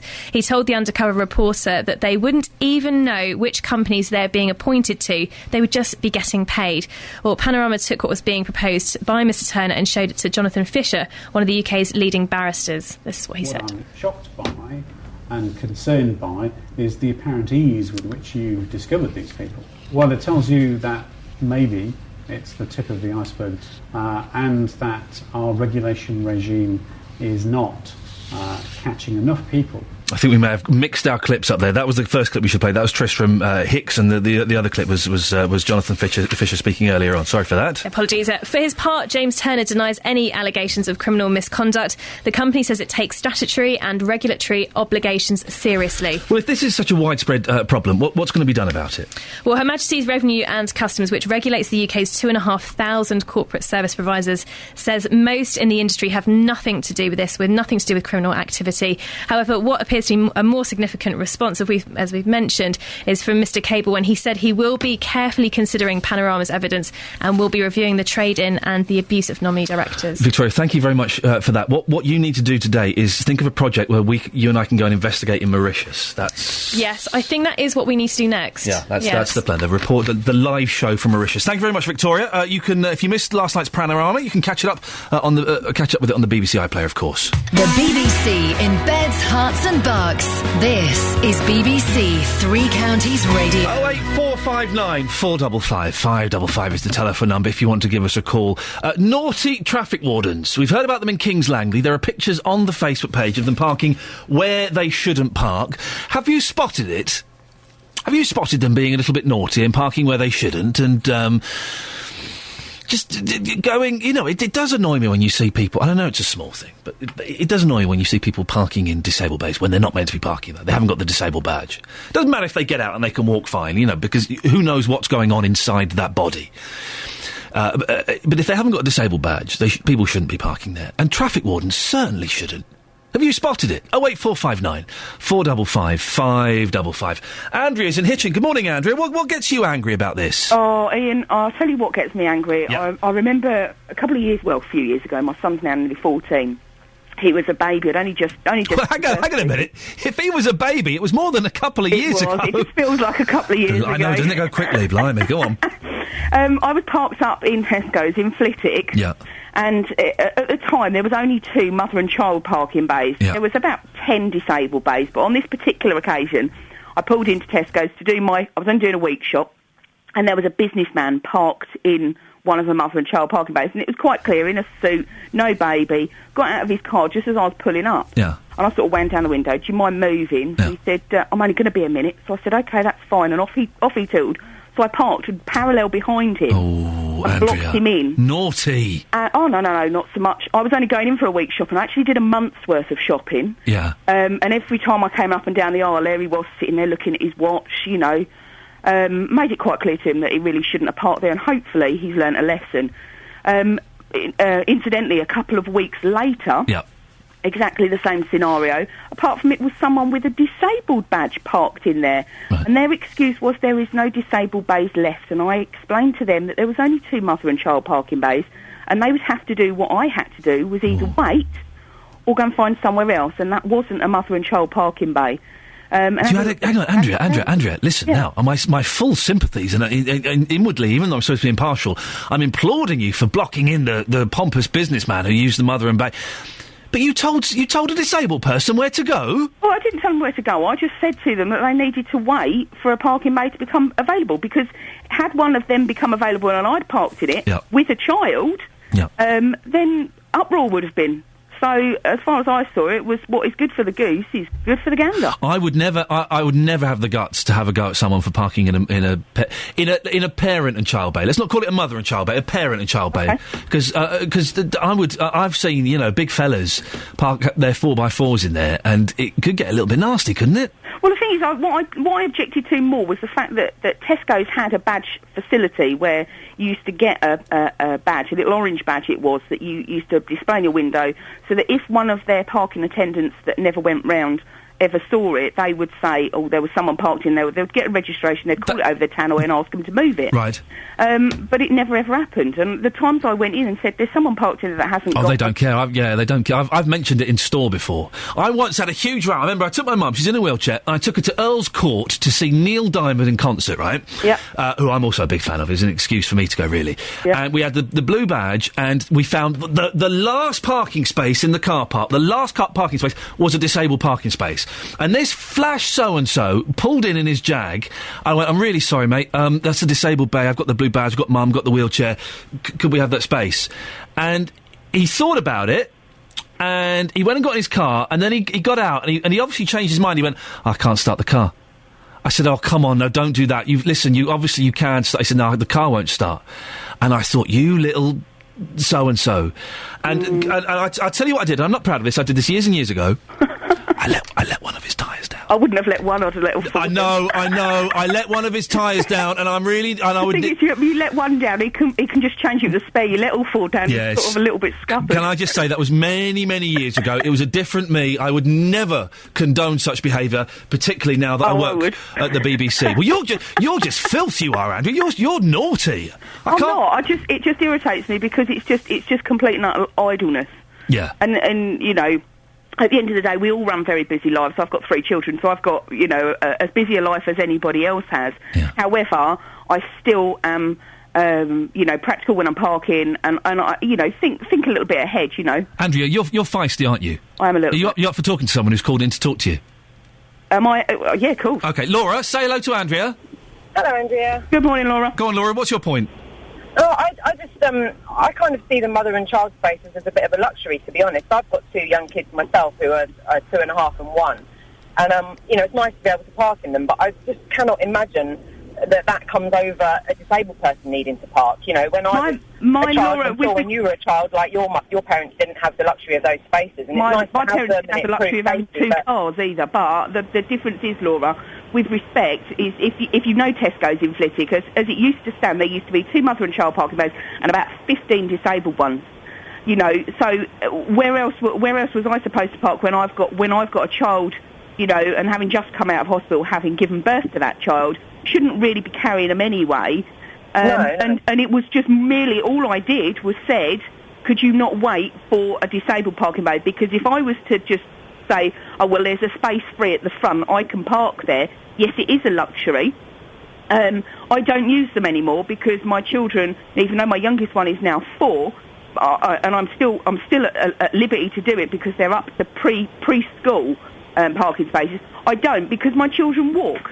Yeah, no, I think that's fair enough. Like, if you've got a child in a buggy, like you say, you've just given birth, it's difficult getting out of the house. But I just think that, a disabled person, they maybe, I think their needs are probably greater, to be honest. And I just kind of just park somewhere else and, just deal with getting the buggy out and having to...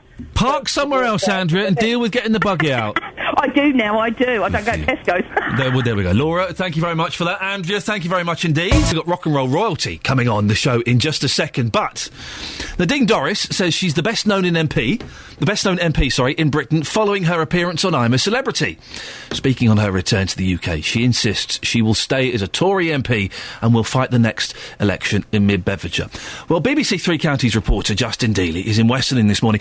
Justin, I'm getting very worried about you. I've seen a very bizarre picture of you on Facebook. What on earth are you doing? Well, why is it so bizarre? I've got one of these with me this morning, and I've got one of these air horns with me. Please, don't. I've only been doing this job 3 months. I can't afford to lose this one, Justin.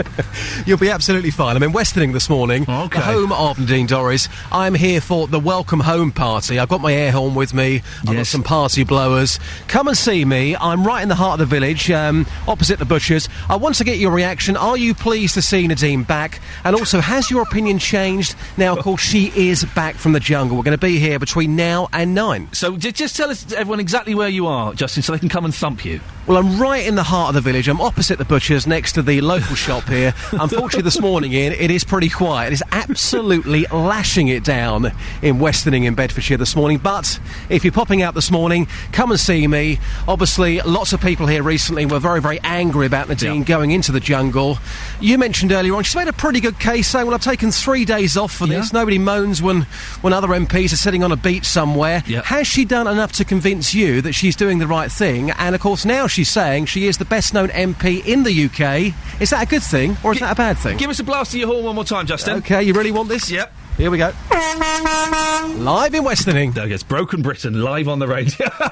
Go and find Justin, go and say hello to him and tell him to stop making such a racket and embarrassing himself. Thank you very much, Justin. We'll speak to you later on. Now, the Beatles audition tape is going up for auction today. It's estimated, well, it says here 20,000. I heard about £30,000. The tape was rejected by record label Decca. Instead, they signed Brian Poole and the Tremolos. Now, this has been called the biggest blunder in pop history. Not for one man, though. Brian Poole. He lives in Milton Keynes. He joins me now. Morning, Brian. It was the best thing they ever did. Well, I was about to say, it's laughed off as the big... What was the name of the guy that turned... That was, our recording manager at Decca was Mike Smith. But it was Dick Rowe. Dick Rowe, wasn't it, of course? Who turned us down. We never, ever met Dick Rowe after that. Really? No, we never saw him. Did you audition on the same day as the Beatles? No, not the same day, but the same week, along with quite a few others. Yeah. There were Swinging Blue Jeans were in loads of bands. Yeah. So Dick Rowe turned the Beatles down. He went, nah, sorry lads, this will never work. Yeah. But he saw Brian Poole and the Tremolos and went, yes, now this is it. Well, he'd seen us before. Right. He knew our work, if you like. We were already working in the Decca studios, in the EMI studios, in loads of different places, because we were a three-piece vocal group. Right. And it was Alan Blakely and Dave Munden, who was the drummer and guitarist at the time, and me. Hang on, the drummer... We did all the... The drummer and the guitarist? Yeah. How did that work? No, two of them. Sorry. Yeah. Dave Munden, the drummer, Alan Blakely, the guitarist, but they probably could have done it if they wanted to the other way. Why do you think that you were chosen over the Beatles? Yeah, they knew what we were doing. Yeah. They heard that we backed people like Tommy Steele. Yeah. We backed, even later, the Vernon's Girls with Third Locomotion. That's a weird one, isn't it? Three blokes singing with the Vernon's Girls to make their record a little bit. It was the thicker. 60s, Brian. Anything went. Anything went. Yeah, you're still gigging and working and doing things, aren't you? We've been this year doing a show called the Solid Silver 60 Show. Yeah. Try saying that with false teeth in. and we do about 2 tours a year, but that one this year was 72 gigs, all theatres. We just came back. I'd just been doing a couple of weeks back Malta, where we played at the festival there. We still gig. It's amazing, isn't it? We were talking about this just before you came on air. You mentioned Tommy Steele. Tommy Steele's in the West End again. Yeah. I'm off to New York to see the Monkees at the weekend. Yeah. You're playing gigs 50 years later. Who'd have thought in 62, 63, 64, fast forward to 2012, that you boys would still be going, that all of these acts would still be like, because pop music was that, wasn't it, really? It was just a flash in the pan. Ian, none of us thought... we've all changed a lot, but none of us in those days even thought we'd get past sort of 40. Yeah. That was about our mark. Yeah. And like everybody else, you don't think you're going to sort of grow up. We grew up, and we kept going. Another thing that I was saying about Decca... Before we went to Decca, we were also doing shows like doing some BBC things. Right. There were little things we were doing on those. We were working for Jack Good doing the Oh Boy show. Jack Good, Oh Boy, 6.5 special. 6.5 special, yeah. Loads of things. All those shows we were doing. So we knew all the DJs that were on the shows anyway. Yeah. It was kind of a sort of wise choice that they took us. Another thing is go on. that we tried to buy back our... the Tremolos and me tried to buy back our original tapes from Decca. And all of them, there must be 150, 200 tracks. Yeah. And they said, no, you can't have them because we still use them. Right. And they're still making money for them. They're still making money. So, not a bad choice. Is it... Do you still get checks every now and then? Yeah. Really? Yeah. Oh, yeah, well, look, your eyes lit up then, look. Yeah, we're about 5 pence. It must be frustrating, because history's been rewritten slightly, and people now growing up think the Beatles were really... the only band in the 60s, and of course they weren't. Do you ever get frustrated that a lot of your work and a lot of the other groups are overshadowed because of the Beatles? Yeah, you can do, but remember, it's the Beatles who overshadowed us. I always say, with the Decca thing, fair enough, they didn't sign the best band in the world, but to us, they signed the second best. And you've got to realise that the Beatles didn't play on this tape that's coming up for sale. Yeah. It won't... It's not going to be Beatles as you know Beatles. No. If it's the right tape. Yeah. It's really weird stuff that they came in and did. Well, because this tape has been circulating for a while, hasn't it? This is the original, the original tape. But the songs on it, I think they do... they do something like My Bonnie Lies Over the Ocean. Do they do that Jerry and the Pacemaker song? How do you do what you do to me? Yeah, yeah. That's on there. Which is quite weird songs to do at that time, when the really popular songs were by Little Richard, Chuck Berry, vocal groups like, all kinds of people. But they went in, did sort of things that kind of pleased them at the time. Brian, you're a pop star in the 60s. It doesn't get any better than that, does it? It doesn't get any better than that. That must have been so much fun. Good fun. Always good fun. I'll tell you what, it's been good fun ever since as well. We've still got fans. We did a tour with the original Tremolos 2 years ago. Right. And it was so popular. Yeah. And it was just everybody came. We saw all our old fans. Brilliant. They're all old like us. You're not looking bad, I'll be honest. You're looking all right. Thank you. You're doing a good job. I told my mum that you were coming on today. Yeah. She got well excited. Oh, she's like, what's your mum's name? Linda. Linda, if you're listening, I need a picture before you go, Brian, because my mum will be over the moon. Listen, thank you so much for... Are you going to put in a bid for this Beatles tape? You got 30 grand knocking around somewhere? No, I think it will make a lot more than that. Be interesting to see how much it goes for. Brian, it's so nice to meet you. Thank you so much for coming in. Thanks, Ian. Absolute pleasure. Brian Poole from Brian Poole and the Tremolos, of course.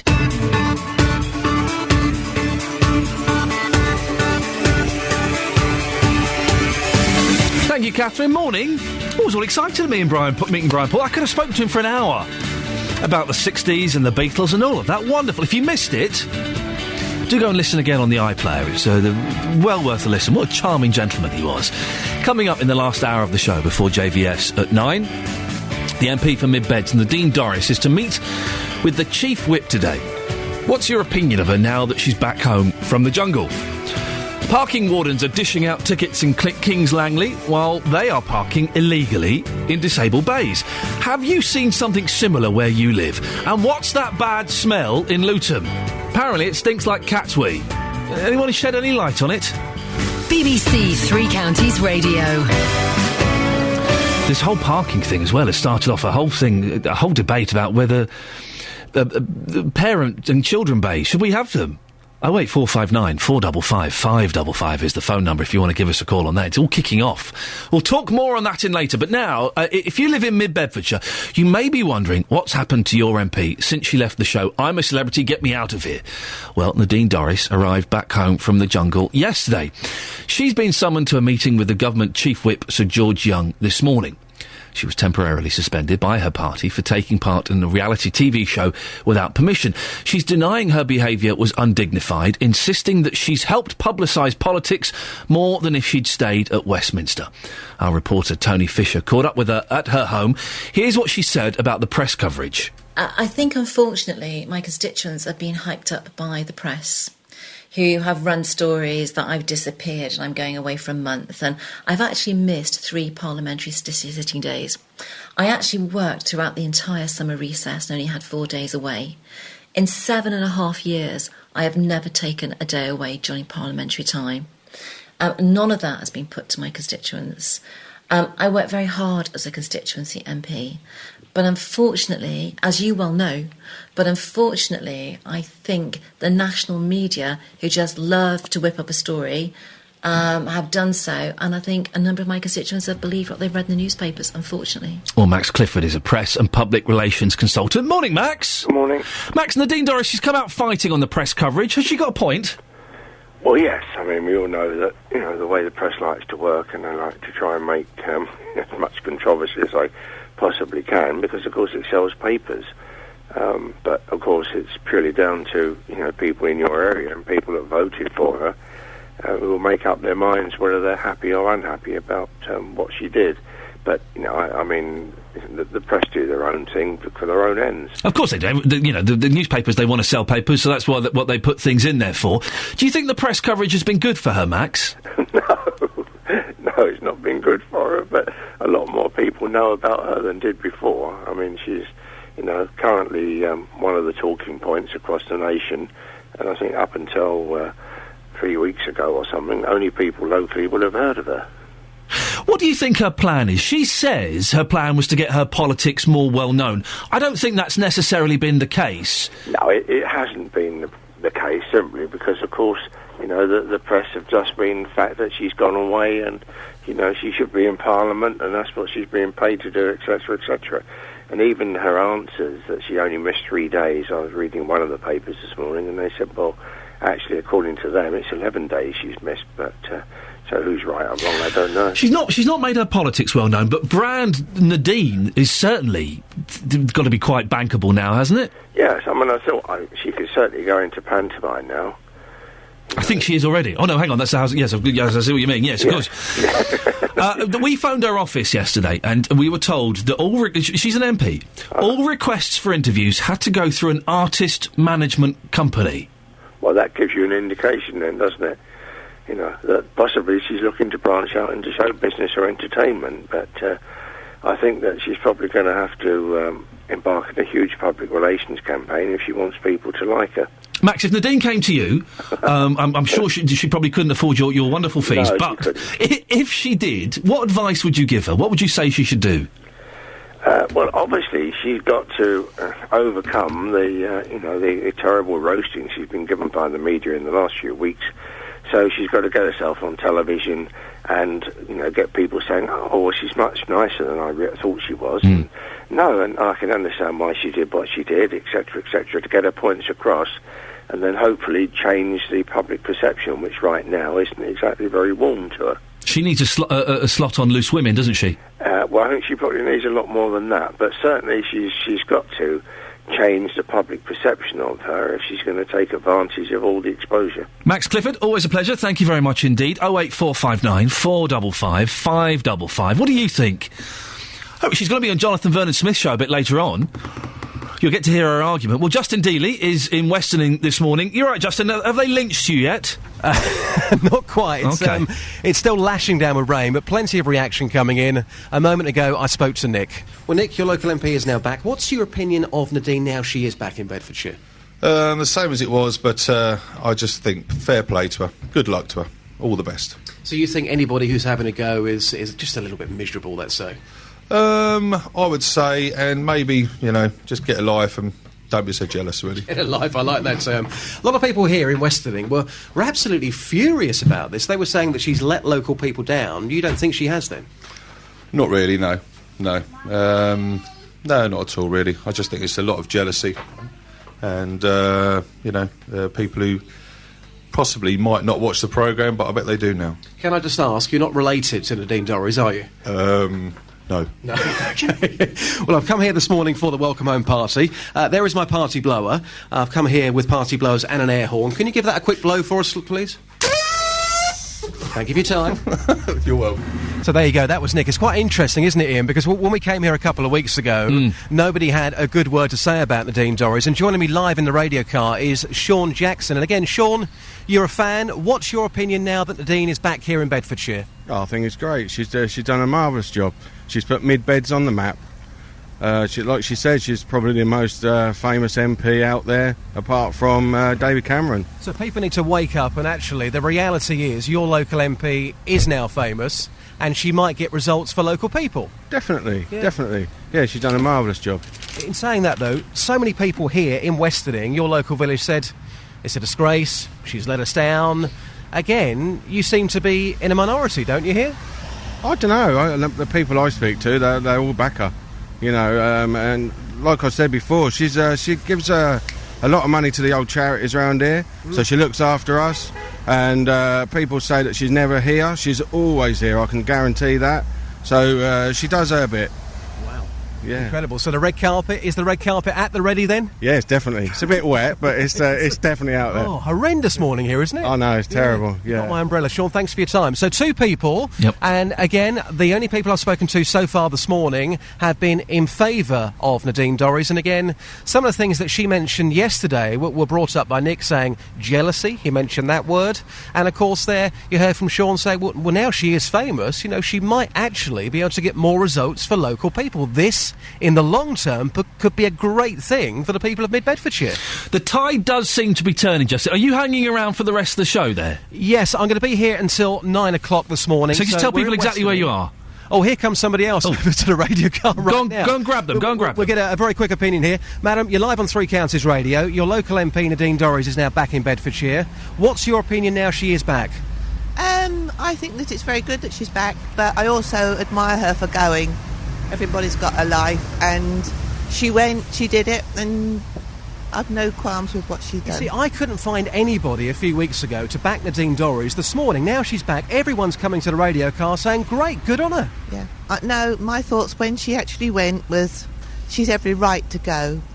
She does us a service, yeah, but to hear those in Parliament, bickering, sniping each other, good luck to her. Wow, thank you very much indeed for your time. Lots of people now coming over to the radio car, Ian. So we're live in the village of Westerning this morning, the home of Nadine Dorries. We're right next to the village store. We're opposite the butcher's. So if you've got an opinion about your local MP, and most people do, of course, right now, the whole world seems to be talking about Nadine Dorries. Pop along, say hello, and have a chat. I do. I love that picture of you on the Facebook page. You look like an old school raver, back to 94. That's what you're fantastic, Justin. If you go and see him and have a little word with him, a little chat. It's funny, isn't it, how the tide seems to have turned. He's right. When he was out the other week, he couldn't find anyone who had a good word to say about her. Now, it's the complete opposite. If you can't make it, and you do want to see what Dealey looks like, facebook.com/BBC3CR. Hardcore, you know the score. He looks like a proper old school raver. 08459 455 555 is the telephone number if you want to give us a call. We've got a text. We've been talking about parking. A couple of texts on parking. Ian, last year in Leagrave Marsh Road area, I saw a car pull up on yellow lines. 4 traffic wardens got out laughing and joking, walked off in different directions. They returned about 20 minutes later, comparing how many tickets they'd given out. Had a laugh, got in, and drove off. This was at the weekend. Can't remember if it was a Saturday or Sunday. Hardly any traffic. It made me think they're just going around collecting money for their overtime. Parking is a cash cow, says Gary in Luton. And a parent and child bays. Blue badge holders take priority in law. The parent and child bays are not a legal requirement, says Phil. Jonathan Vernon Smith. 3. 3 for the price of. Lovely to see you. Thanks, and you. You're looking lovely in yellow. Yeah. I was enjoying... people should follow you on Twitter, at JVS Show, because A, you're incredibly funny, B, you have lots of little breakdowns on there, and C, because I saw you kind of... You sorted out today's show on Twitter, didn't you? You tweeted. Yes. You tweeted Nadine Dorries. Yes. With a cheeky, and I thought, that's a bit embarrassing. He's gone, Nadine, come on my show and justify your actions. I thought, that's awkward, embarrassing. She replied a few minutes later, going, yeah, okay. Yeah, she said she'd be happy to. She called you a plonker as well. She then called me a plonker, which was rather strange. When I said, will she answer the phone? And she responded saying, of course I will, you plonker. Oh, that's nice. Yeah. You're going to be friends. So coming up later on, you'll hear my interview. We've had to move the whole show around. Very exciting. So what's the consumer hour is not at 11, it's at 10 now, is that correct? The consumer hour is now between 10 and 11, while Nadine is in with the Chief Whip. Yep. And then as soon as Nadine comes out with the Chief Whip, she'll be coming on my show later on, and I'll be putting some of the questions and some of the concerns of her constituents. Although I noticed from your show this morning, you're getting some very positive comments. They're all on her side now. They've all changed. I think it's because she's back and they're scared of her. That's what it is. Is that what it is? Are you? Now listen, you're not going to do this thing that I do sometimes, where I'm the big man. I walk the walk and I talk the talk until I'm confronted with a real person, and then I back down a bit. You're not going to do that, are you? You're not going to wimp down. No. Good. People are depending on you. No, I'm simply going to present the argument that her constituents will want me to present. Some of them. I'm looking forward to it. Yes, well, that's happening after 11. But coming up on the big phone in this morning, and I know you've been talking about this as well this morning. Yes. Should people with an unhealthy lifestyle get free health care? Yeah. I love what this Conservative MP has said. It's a good line. If you want to have donuts for breakfast, fine, but there's a cost implication down the line. A Conservative MP who's a practising family doctor has said those with medical conditions caused by their lifestyles should pay something towards their medical care in the future. He suggested those with problems like type 2 diabetes are causing an increasing and unsustainable burden on the NHS, and suggested some people may have to pay more for the drugs they need. Well, from 9 this morning, I want to hear what you think about this. Should people with an unhealthy lifestyle get free health care? 08459 455 555. I, for breakfast this morning, had a can of cola. Coca-Cola. Oh, I saw the picture. Yeah, a Twix and a Mars bar. That's not healthy. Why? Because that's not a good breakfast. Well, OK, the Twix, maybe not, but the Mars and the Coke, There's loads of sugar in that Coke. For goodness sakes. You're a scaremonger, you are. Do you know what I had? Go on. Melon and banana. What did you have for breakfast? I had to. Jonathan, lovely to see you. I shall be enjoying your show. Take care. Jonathan Vernon Smith on at 9 o'clock. If you want to get in touch, JVS show at bbc.co.uk. Call 08459 455 555. 08459 455 555. BBC Three Counties Radio. Now, if you get a parking ticket in the future, have a look at where the parking warden has left their vehicle. Wardens in Kings Langley are parking illegally to dish out tickets. Well, the MP for Hemel Hempstead says he's had enough. Mike Penning has been handed photographic evidence of enforcement vans in disabled bays, across gateways and in bus stops. Morning, Mike. Hi, how you doing? Yeah, I'm fine, thanks, Mike. Why have you got involved? Well, the residents down there and the businesses have no problem with the type of parking in Kings Langley is actually helping enhance the high street. And people that park illegally, you're going to get a ticket. But it's the way it's been done, and the businesses have tried to talk to the wardens, got absolutely nowhere. I knew about this a couple of months ago. I said, look, give these guys a chance, and still nothing happened, and they've been doing it on a regular basis. Now, they do have the powers, the council have given them the powers to park illegally, if you wish, where it's reasonably necessary. I don't think that includes parking on zigzag lines at a Pelican Crossing, which is actually obstruction, separate offence. Doesn't mean parking in disabled bays. And very often they turn up at about 10 to 7 when the enforcement finishes at 7 and then go nick people. And I think, quite rightly, the residents down there and the businesses are saying, this is silly, we want to work with you, but don't abuse your powers. Don't actually do this to us, because, frankly, it's causing a lot of animosity. Have the residents... You say the residents have gone up and spoken to the wardens directly. Yes. What kind of response have they been getting? Well, they've been basically... Well, the business, I know you listened to, I heard you speaking to Jeff from one of the businesses there this morning. Jeff has tried to speak to them. Oscars, I know the owners of Oscars, the pizza in the high street there, have tried to speak to them and got absolutely no, we have the powers to park here, we can do it. Now, technically, they're right, they do, but where it's reasonably necessary. That's what the rules of the Decorum Council, who they work for, specifically says in their parking zones order of 2009. So I used to be the Transport Minister. I know the regulations really well.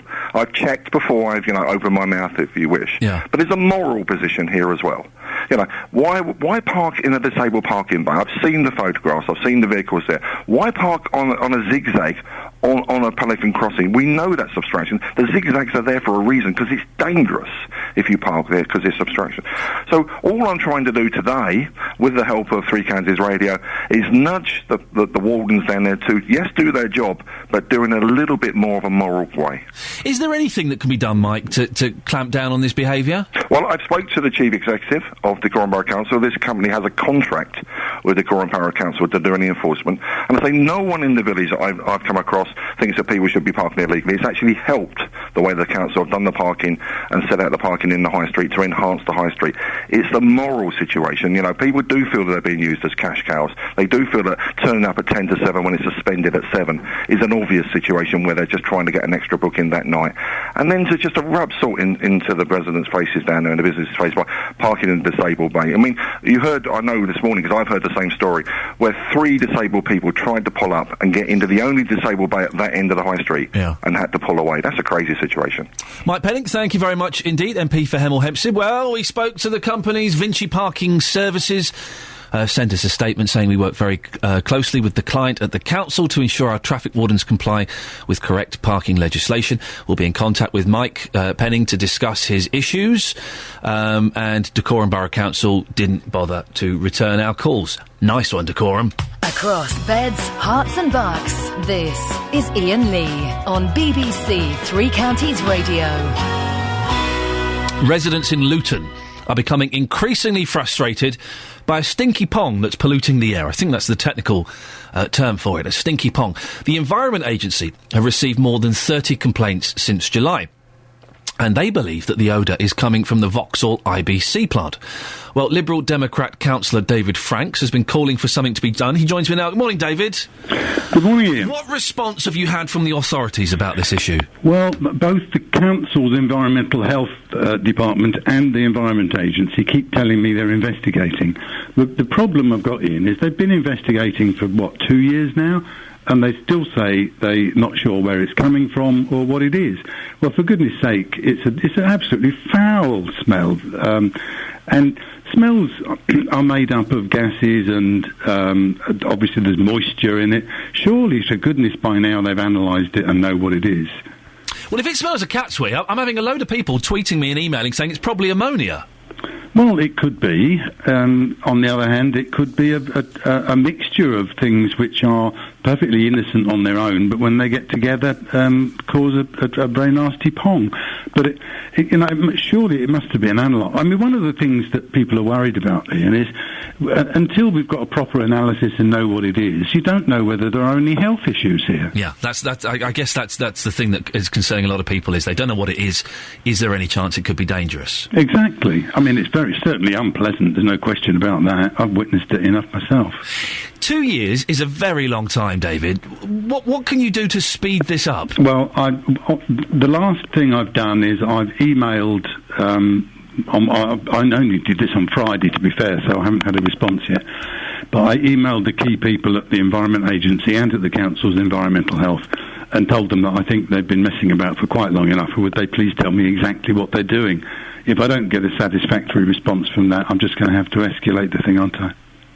And where can you take it to next, David? How can you escalate it? Well, as far as the council's concerned, of course, I can take it to the chief executive in the Environment Agency. There are higher levels than the one I'm talking to at the moment. David, listen, thank you very much. David Franks, he's the Liberal Democrat councillor. Vauxhall the Environment Agency have sent me. It's a 6-point statement. I'm not reading that. I wouldn't even read that in my spare time. I'm not going to read it out on the radio. Is this from Vauxhall continues to investigate the source of the odours allegedly emanating from its Luton van plant. Despite working tirelessly with its internal experts, a number of external specialists and the Environment Agency, it has yet to identify the source. Investigations are ongoing. Yeah, 2 years? Doesn't take to... I tell you how you find a smell. What you do is you sniff, and when the smell gets stronger, you're getting closer to it, and when it gets weaker, you're going the other way. That's all you have to do, isn't it? Don't send me a 6-point statement, for goodness sakes. The chances of me reading that are absolutely zero. On FM, AM and online. BBC Three Counties Radio. Oh, dear. I'm getting more and more annoyed. I'm going to do the papers in a second. Let me just pick them up, because I tossed them carelessly on the floor. It does annoy me, all these statements that come through. Oh, dearie me. Don't send me a statement. Send someone on. Put someone on. Companies and government agencies, let me tell you, if you hear a statement being read by me in my sarcastic voice, the listeners aren't going to feel any empathy or sympathy for your point. If you put someone up who can, put forward your points, then they might be a little bit more interested in what you have to say. Here's something. I'm genuinely quite excited about a guest that's on Nick Coffer's show. Between 12 and 3. Talking to lots of guests, but the one that sticks out here is Richard Germain, right, who is going to be answering questions. It's titled here, Have you ever wondered if things you see in films could ever really happen? Richard Germain tells us whether a man could run for 3 years and 2 months like Forrest Gump. Now that, to me, has totally got me hooked on the Nick Coffer show. I, for example, would like to ask Richard Germain, would it be possible to slingshot a spaceship around the sun, like they do in Star Trek IV, The Voyage Home, and send it back in time to 1984? That's the question I'd like to ask. That's one of the many guests that Nick has got on his show from midday today, between 12 and 3. It's always a cracking show, but Richard Germain sounds like the kind of man I'd like to hang out with and go for a coffee with. Text 81333. Start your message with 3CR. Text charged at the standard network rate. This is BBC Three Counties Radio. Morning, 8:32 here until 9 o'clock, and then it's Jonathan Vernon Smith coming up in the next half an hour of the show. Conservative MP, who is a practising family doctor, has said that those with medical conditions caused by their lifestyles should pay something towards their healthcare in the future. I thought we did. I thought it was called tax, isn't it? And Nadine Dorries, MP for Mid-Bedfordshire, is meeting with the Chief Whip this morning. What's your opinion of her now that she's out of the jungle? This is Iain Lee on BBC Three Counties Radio. On the subject of Nadine Dorries, Pat is in Houghton Regis. Morning, Pat. Good morning, Ian. What's your take on this? Well, my opinion's changed to one of support for her now. I think that she is a maverick kind of MP, and that's the sort of MPs we need in this country. So you were against her when she initially went into the jungle, is that right? I was, because you're fed up with them, the MPs in general. You tar them all with the same brush, and you think, oh, not another MP, and that's how you see it. But now, you've seen her on the TV programme, you actually remember what she was like before she went, which was very vocal and very out on her own, and they're the type of MPs that actually make things work. Do you think it's appropriate, Pat, for a serving member of the British Parliament to appear on television in front of 12 million people eating an orangutan's anus? You put it like that, I mean, each to their own taste, isn't it? I prefer McDonald's and other food outlets, Well, I would as well as a choice. But do you see what I mean? Because that's what she did. She ate something's bum. I don't know what it was, but that's what she did. Do you think that that's appropriate? She's an MP. Well, I think more MPs should do the same and eat those kind of things. It might, wake them up a bit to what we all want. Okay, so you've now come round and you're quite excited about her being an MP again, and you think she's done politics a bit of a good job. I think she has done politics a bit of a good job. Yeah, she's out on her own at the moment, and but I don't suppose she's out on her own for much longer with the support she'll probably get from her local constituents, because they will probably change, I would hope. Pat, can I just go off on a slight tangent while I've got you on the line? Yeah. Can I ask you, what did you have for breakfast this morning? I had porridge and an apple. Oh, so that's quite healthy. Are you normally quite a healthy person? No. Ah. What sort of things do you normally eat? Well, we've heard you like burgers. Yeah, I like donuts that you mentioned earlier, but on that MP who said that we should all pay for a healthier, lifestyle towards our treatment. Well, we do, don't we? We always pay. We keep paying. When does it stop? But there could be something in what he's saying. He's basically, and we'll go into a bit more detail in a bit. He's basically saying if you lead a really unhealthy lifestyle, if you eat really badly, and you do things that aren't good for you, then maybe you should pay a little bit more. And there is kind of something in that, isn't there, Pat? Smokers, if you're a heavy smoker and you're constantly going in for problems with your lungs and your breathing and stuff like that, something that you could possibly avoid if you didn't smoke, then there's something in asking them to pay a bit more, isn't there? Well, in the current climate, not of our doing, I'd probably like to turn to smoking and have a few bevies, but I don't do that at the moment. But a lot of people in the country would probably enjoy going back to smoking and drinking. What you got to lose? No one's got any money anymore. So. Pat, listen, thank you very much indeed. 08459 455 555. We'll talk about that in a bit. But surely, if you're a smoker, right, and you're constantly suffering from asthma or breathing problems or your lungs, it kind of makes sense that you should pay a little bit more. And if you're eating just junk all the time, like I joked, I did have a can of pop and some chocolate this morning. It's surprisingly, I had to drink the pop for medical reasons. I've been told to drink a load of caffeine. I have, it's true. And the chocolate because I was hungry. I don't normally eat like that, but if you do eat like that all the time and you're, fat, surely you should contribute a bit more, shouldn't you? I don't know. 08459 455 555. Jerry in Luton has emailed in. It's a long email. I'll do my best to get through it. Can someone tell us why there's all this fuss over Nadine Dorries? True, she's had some time away, but would there have been such a furore if she'd needed to take time out due to an illness or other personal problem? Well, no, probably not. Jerry. Had it not been for the press and the media, none of her constituents would have known about her going on I'm a Celebrity. Well, hang on, they would have seen her on I'm a Celebrity, Jerry. I'm picking holes in this email as we stomp through it quite easily. Of those interviewed and allegedly angry a few weeks ago, how many of them would have called on her services anyway? Also, how many of those interviews from a few weeks ago were not broadcast because they supported her? Well, Jerry, be careful. We try and put a very fair representation forward. We certainly not on this show, and I would imagine not on the BBC because we're probably not allowed to, would certainly not skew it towards one bias or another. So, naughty Jerry. The Dean sounds like a strong-minded representative who is not afraid of going the extra mile to get herself heard. Far better that than hide behind the protection of Parliament that other MPs do.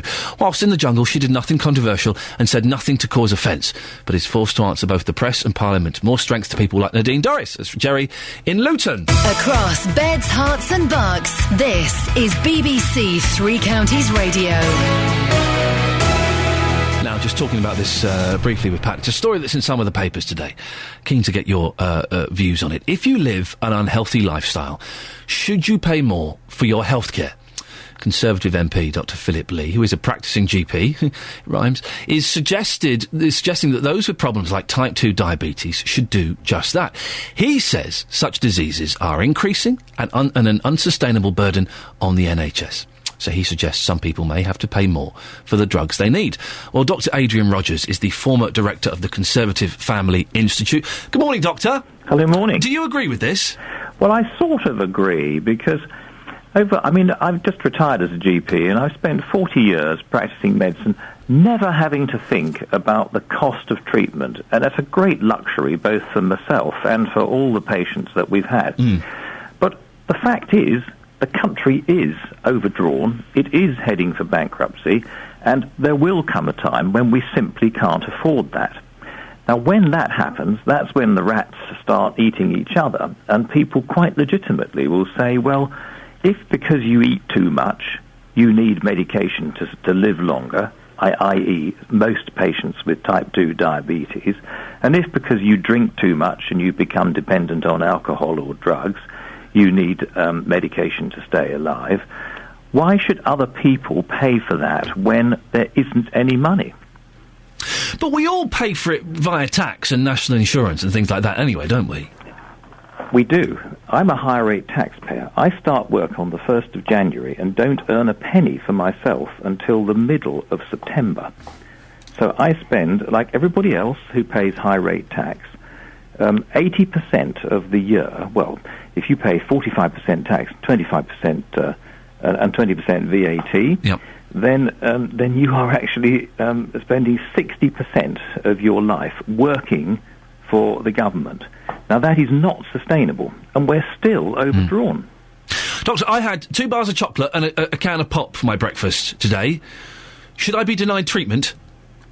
It depends if you're fat. If you're, and at the moment, of course, you shouldn't be denied treatment. No. So if because you eat, I'd rather not personalise it, if a person eats I don't mind, listen, Andrew, I don't mind you personalising it on me. I'm just using me just because that's the example. So say what you want about me, sir. I won't be offended. Well, I wouldn't be so mean or rude, and I can't see if you are fat or thin. But if because you indulge yourself, you then need treatment, and this might include some aspects of plastic surgery, but the sort of people who really cost the health service millions and millions are the mature onset diabetes type 2 from people who simply have eaten too much. And, of course, the growing number of youngsters who've drunk too much. Yeah. So there are people who are burdens on the health service, and eventually, when the money runs out, doctors are going to plump to treat people with cancer and curable conditions and medicine that they know is truly effective, because they're going to have to ration it. So fat people should pay more?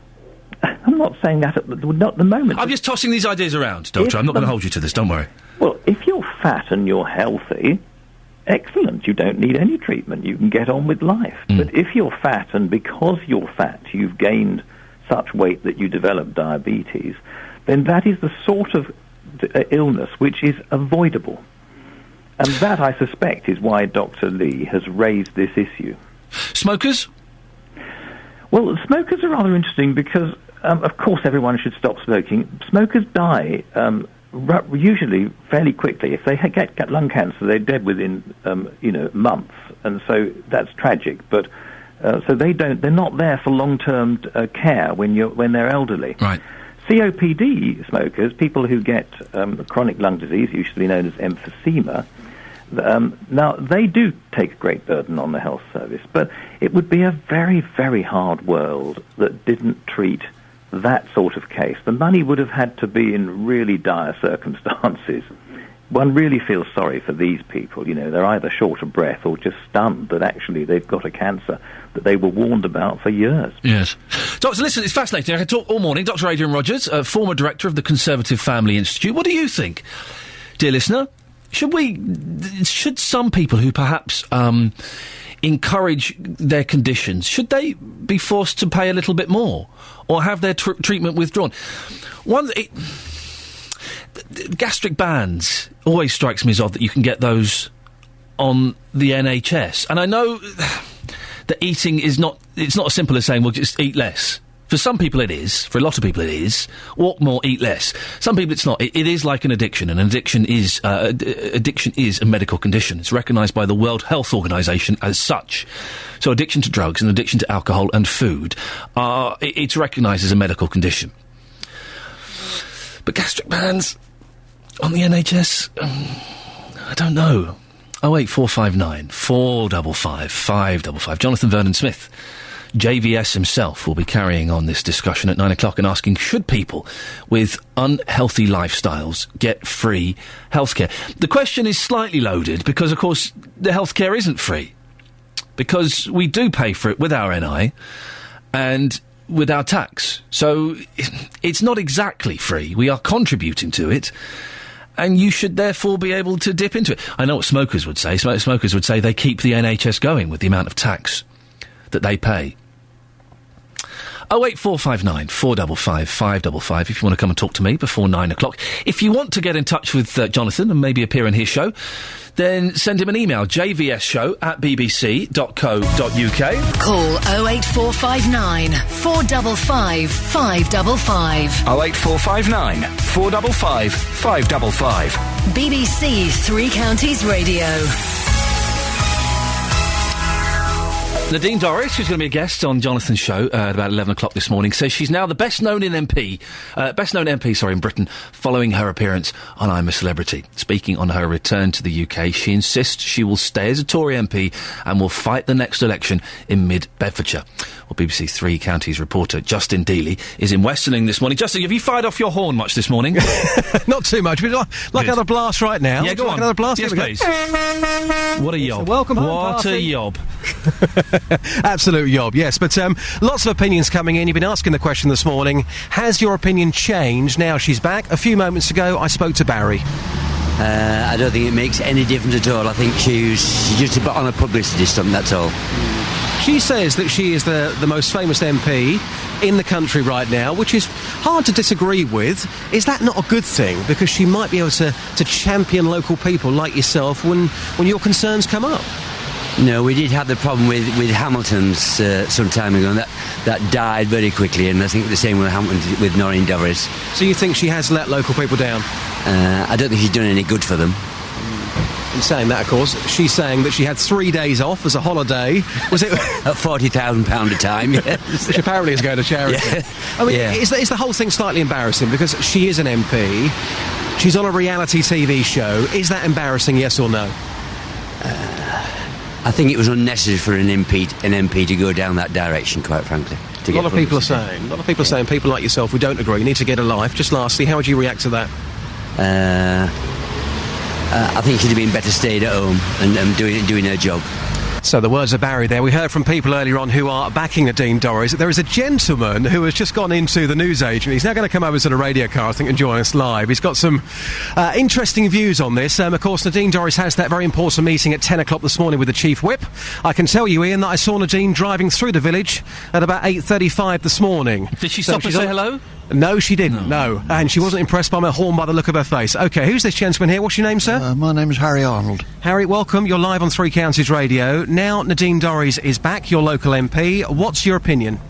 I think she should get back to the jungle. She was doing far better out there than she did as an MP in this country. So she's never helped you or local people, in your opinion? No. Not at all? No, she's self-opinionated. If she's supposed to be a member of a political party, she should be supporting it, not criticising it. In saying that, though, just lastly, she's been saying, well, I've been on national television. Lots of people now know who I am. I'm the most famous MP in the whole of the country. If you have got an issue, if you have got a problem, and you now go to Nadine Dorries, she might be listened to more. Do you kind of take that on board? No. She'll just try and get self-publicity out of it. Is she an embarrassment? Yes. Thank you very much indeed for your time. So the opinions earlier on were certainly in favour of Nadine. In the last 25 minutes or so, more people coming to the radio car saying, well, I've heard your comments this morning. I totally disagree. I want to have my say. And, of course, she will be on the JVS show later on today. But the reaction over the past few weeks has been absolutely fascinating. It really has.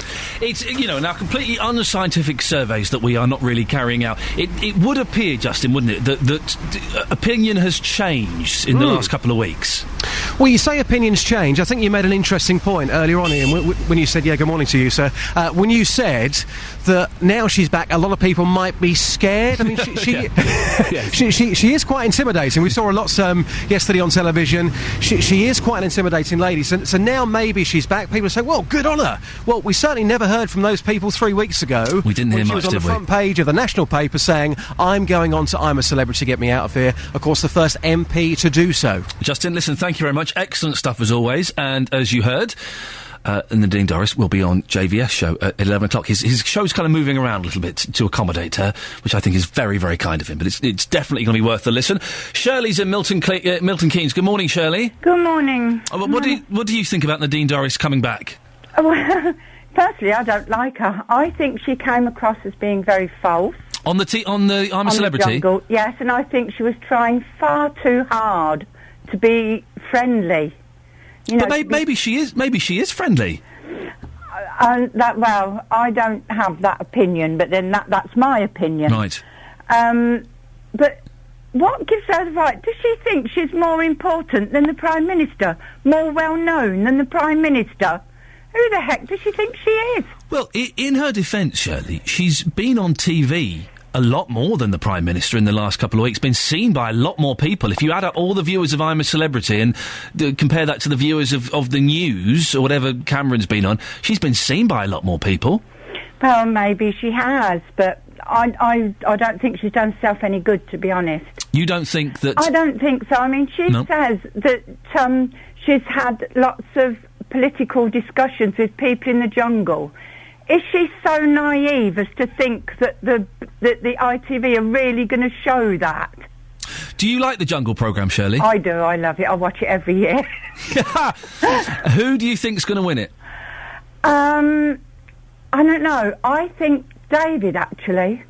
Oh, the boxer? Yes, I do. No, you're wrong. Shall I tell you who's going to win? Who? The crafty Cockney, Eric Bristow. I don't want him to win. Why? I think he's very rude and arrogant. Oh, he's not. I think he's nasty. No, what, the Eric Bristow, the crafty Cockney, nasty? Yes, I don't like him. He's Britain's greatest sportsman. I don't care what he is. I don't like him. Shirley, OK, thank you very much indeed. After Jeff Capes, the crafty Cockney is Britain's greatest sportsman, without a shadow of a doubt.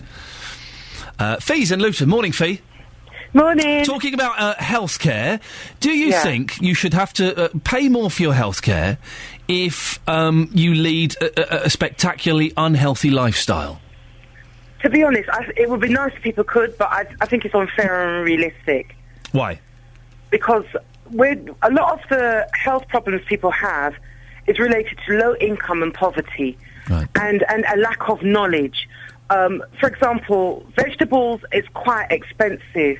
And yes, people can go for walks and do a lot of exercise, but that knowledge has never, nationally or through the school curriculum been shared. Well, no, hang on. Well, hang on. Knowledge. Fee. What knowledge do you need in the school curriculum to know that going for a walk is healthy? Everyone knows that. No, but how did everyone know that? When I was going through school, that wasn't taught. You don't get taught that. You know that. Fee, you knew when you were at school. You knew when you were at school that going for a walk and doing a little bit of exercise was healthy. You knew that. I'm going to say that I learnt that as I went along. Oh, what age did you learn that? At what age did you learn that a little bit of exercise was healthy?